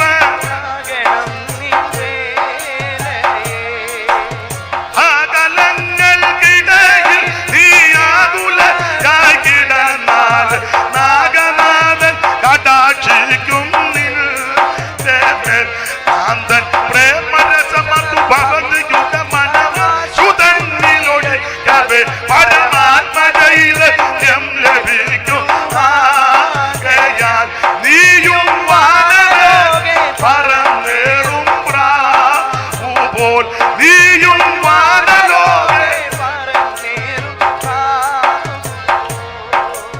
വെണ്മയും ചുവപ്പു പച്ച മഞ്ഞ നീലം ധൂമ്രമെന്നി വർണ്ണഭേദങ്ങള നീടനൽകിയേ ജ്യോതിർ മണ്ഡലങ്ങളിൽ അമരും അവരുടെ മന്ദന ജയഘോഷമെന്നി മണ്ഡനമായി തീർന്നു നീല അംബികെ വാനം നിന്നയൂപരിച്ചിടും ധാർമ്മികെ വാനം നിന്നയൂപരിച്ചിടും നിൻമുഖത്തു നിന്നു തൂകും നന്മൂരത്തിൽ അമ്പെ മുങ്ങിലേയുന്നു ദിവ്യ ജ്ഞാനികൾ നിന്റെ നന്മൊഴി കലി കണയുമതിനോ നൗയമായസയൻസുമില്ലതു സമ്മതിയുമജ്ഞരല്ല പ്രാണികൾ തെല്ലു ഉണ്മയാറിയുന്നതില്ലേമാ ആയിരം കോടി വാനകോകളെ താണ്ടി ആയിരം കോടി വാനകോളങ്ങളെ താണ്ടി ഓ പോയിടും നീ മാർഗമൂകി കാണും ഗഗനതലമതു മനുജഗണൻ അതിശയിച്ചുയരും വിധൗ തവ ഭാഗ്യമായി നയെ വാഴ്ത്താം സൗഖ്യം ലേശമെങ്കിൽ നൂമുരപനാവിതോ സൗഖ്യം ലേശമെങ്കിൽ ഉരപനാവിതോ മേലിലുള്ള ഋഷലേമേ കാലമെല്ലാം കഴിയും പ്രത്യാശയോടെ മേലിലുള്ള യെരൂശലേമേ കാലമെല്ലാം കഴിയുന്ന നാളിലെന്നെ ചേർക്കണേ നിൻ കൈകളിൽ നാദാലളിതകൃപയുടെ വരുഷമനുദിനം പതിനരുളരെ സഭയാകുമി പുഷ്പമാം സാധു കൈകളിൽ നിന്റെ പാലന അല്ലാതെ എന്തി ഓ നിന്റെ പാലന നമ്മുടെ കരം ഉയർത്തി ദൈവത്തിന് മഹത്വം കൊടുക്കാം ആമേ പൂർവകാലവും വർത്തമാനകാലം ഭാവികാലം ഒറ്റ വാക്കിൽ പറഞ്ഞു നിർത്തുക യേശു വരാറായി തിരുസഭയെ ചേർക്കാനായി മാനസാന്തരപ്പെട്ട് രക്ഷിക്കപ്പെട്ട് വെള്ളത്തിൽ മുങ്ങി പിതാവിന്റെയും പുത്രന്റെയും പരിശുദ്ധാത്മാവിന്റെ നാമത്തിൽ സ്നാനപ്പെട്ട് അഭിഷേകം പ്രാപിച്ച് വേർപാട് പാലിച്ച് തിരുമേശയെടുത്ത് കൂട്ടായ്മ ആചരിച്ച് പ്രാർത്ഥന കഴിച്ച് ദൈവത്തോടും മനുഷ്യരോടും കുറ്റമറ്റ മനസ്സാക്ഷിയോടെ ഓരോ ദിവസവും മാനസാന്തരപ്പെട്ട് ജീവിക്കുന്ന വിശുദ്ധന്മാരെ ചേർക്കാൻ യേശു വീണ്ടും വരും. പ്രത്യാശയുള്ളവർ ഒരിക്കൽ കൂടെ കരം ഉയർത്തി ദൈവത്തെ മഹത്വപ്പെടുത്താം. ദൈവം എല്ലാവരെയും അനുഗ്രഹിക്കട്ടെ. ഇതുവരെ എന്നെ കേട്ട് സഹിച്ചിരുന്ന എല്ലാ പ്രിയപ്പെട്ടവർക്കും ദേശവാസികൾക്കും കർത്തദാസന്മാർക്കും എല്ലാ ദൈവകുഞ്ഞുങ്ങൾക്കും ഓൺലൈനിലുള്ള പ്രിയപ്പെട്ടവർക്കും നന്ദി ചൊല്ലുന്നു. ശുശ്രൂഷയ്ക്ക് എന്നെ ക്ഷണിച്ച സുനിൽ പാസ്റ്റർക്കും ചുമതലപ്പെട്ടവർക്കും നന്ദി.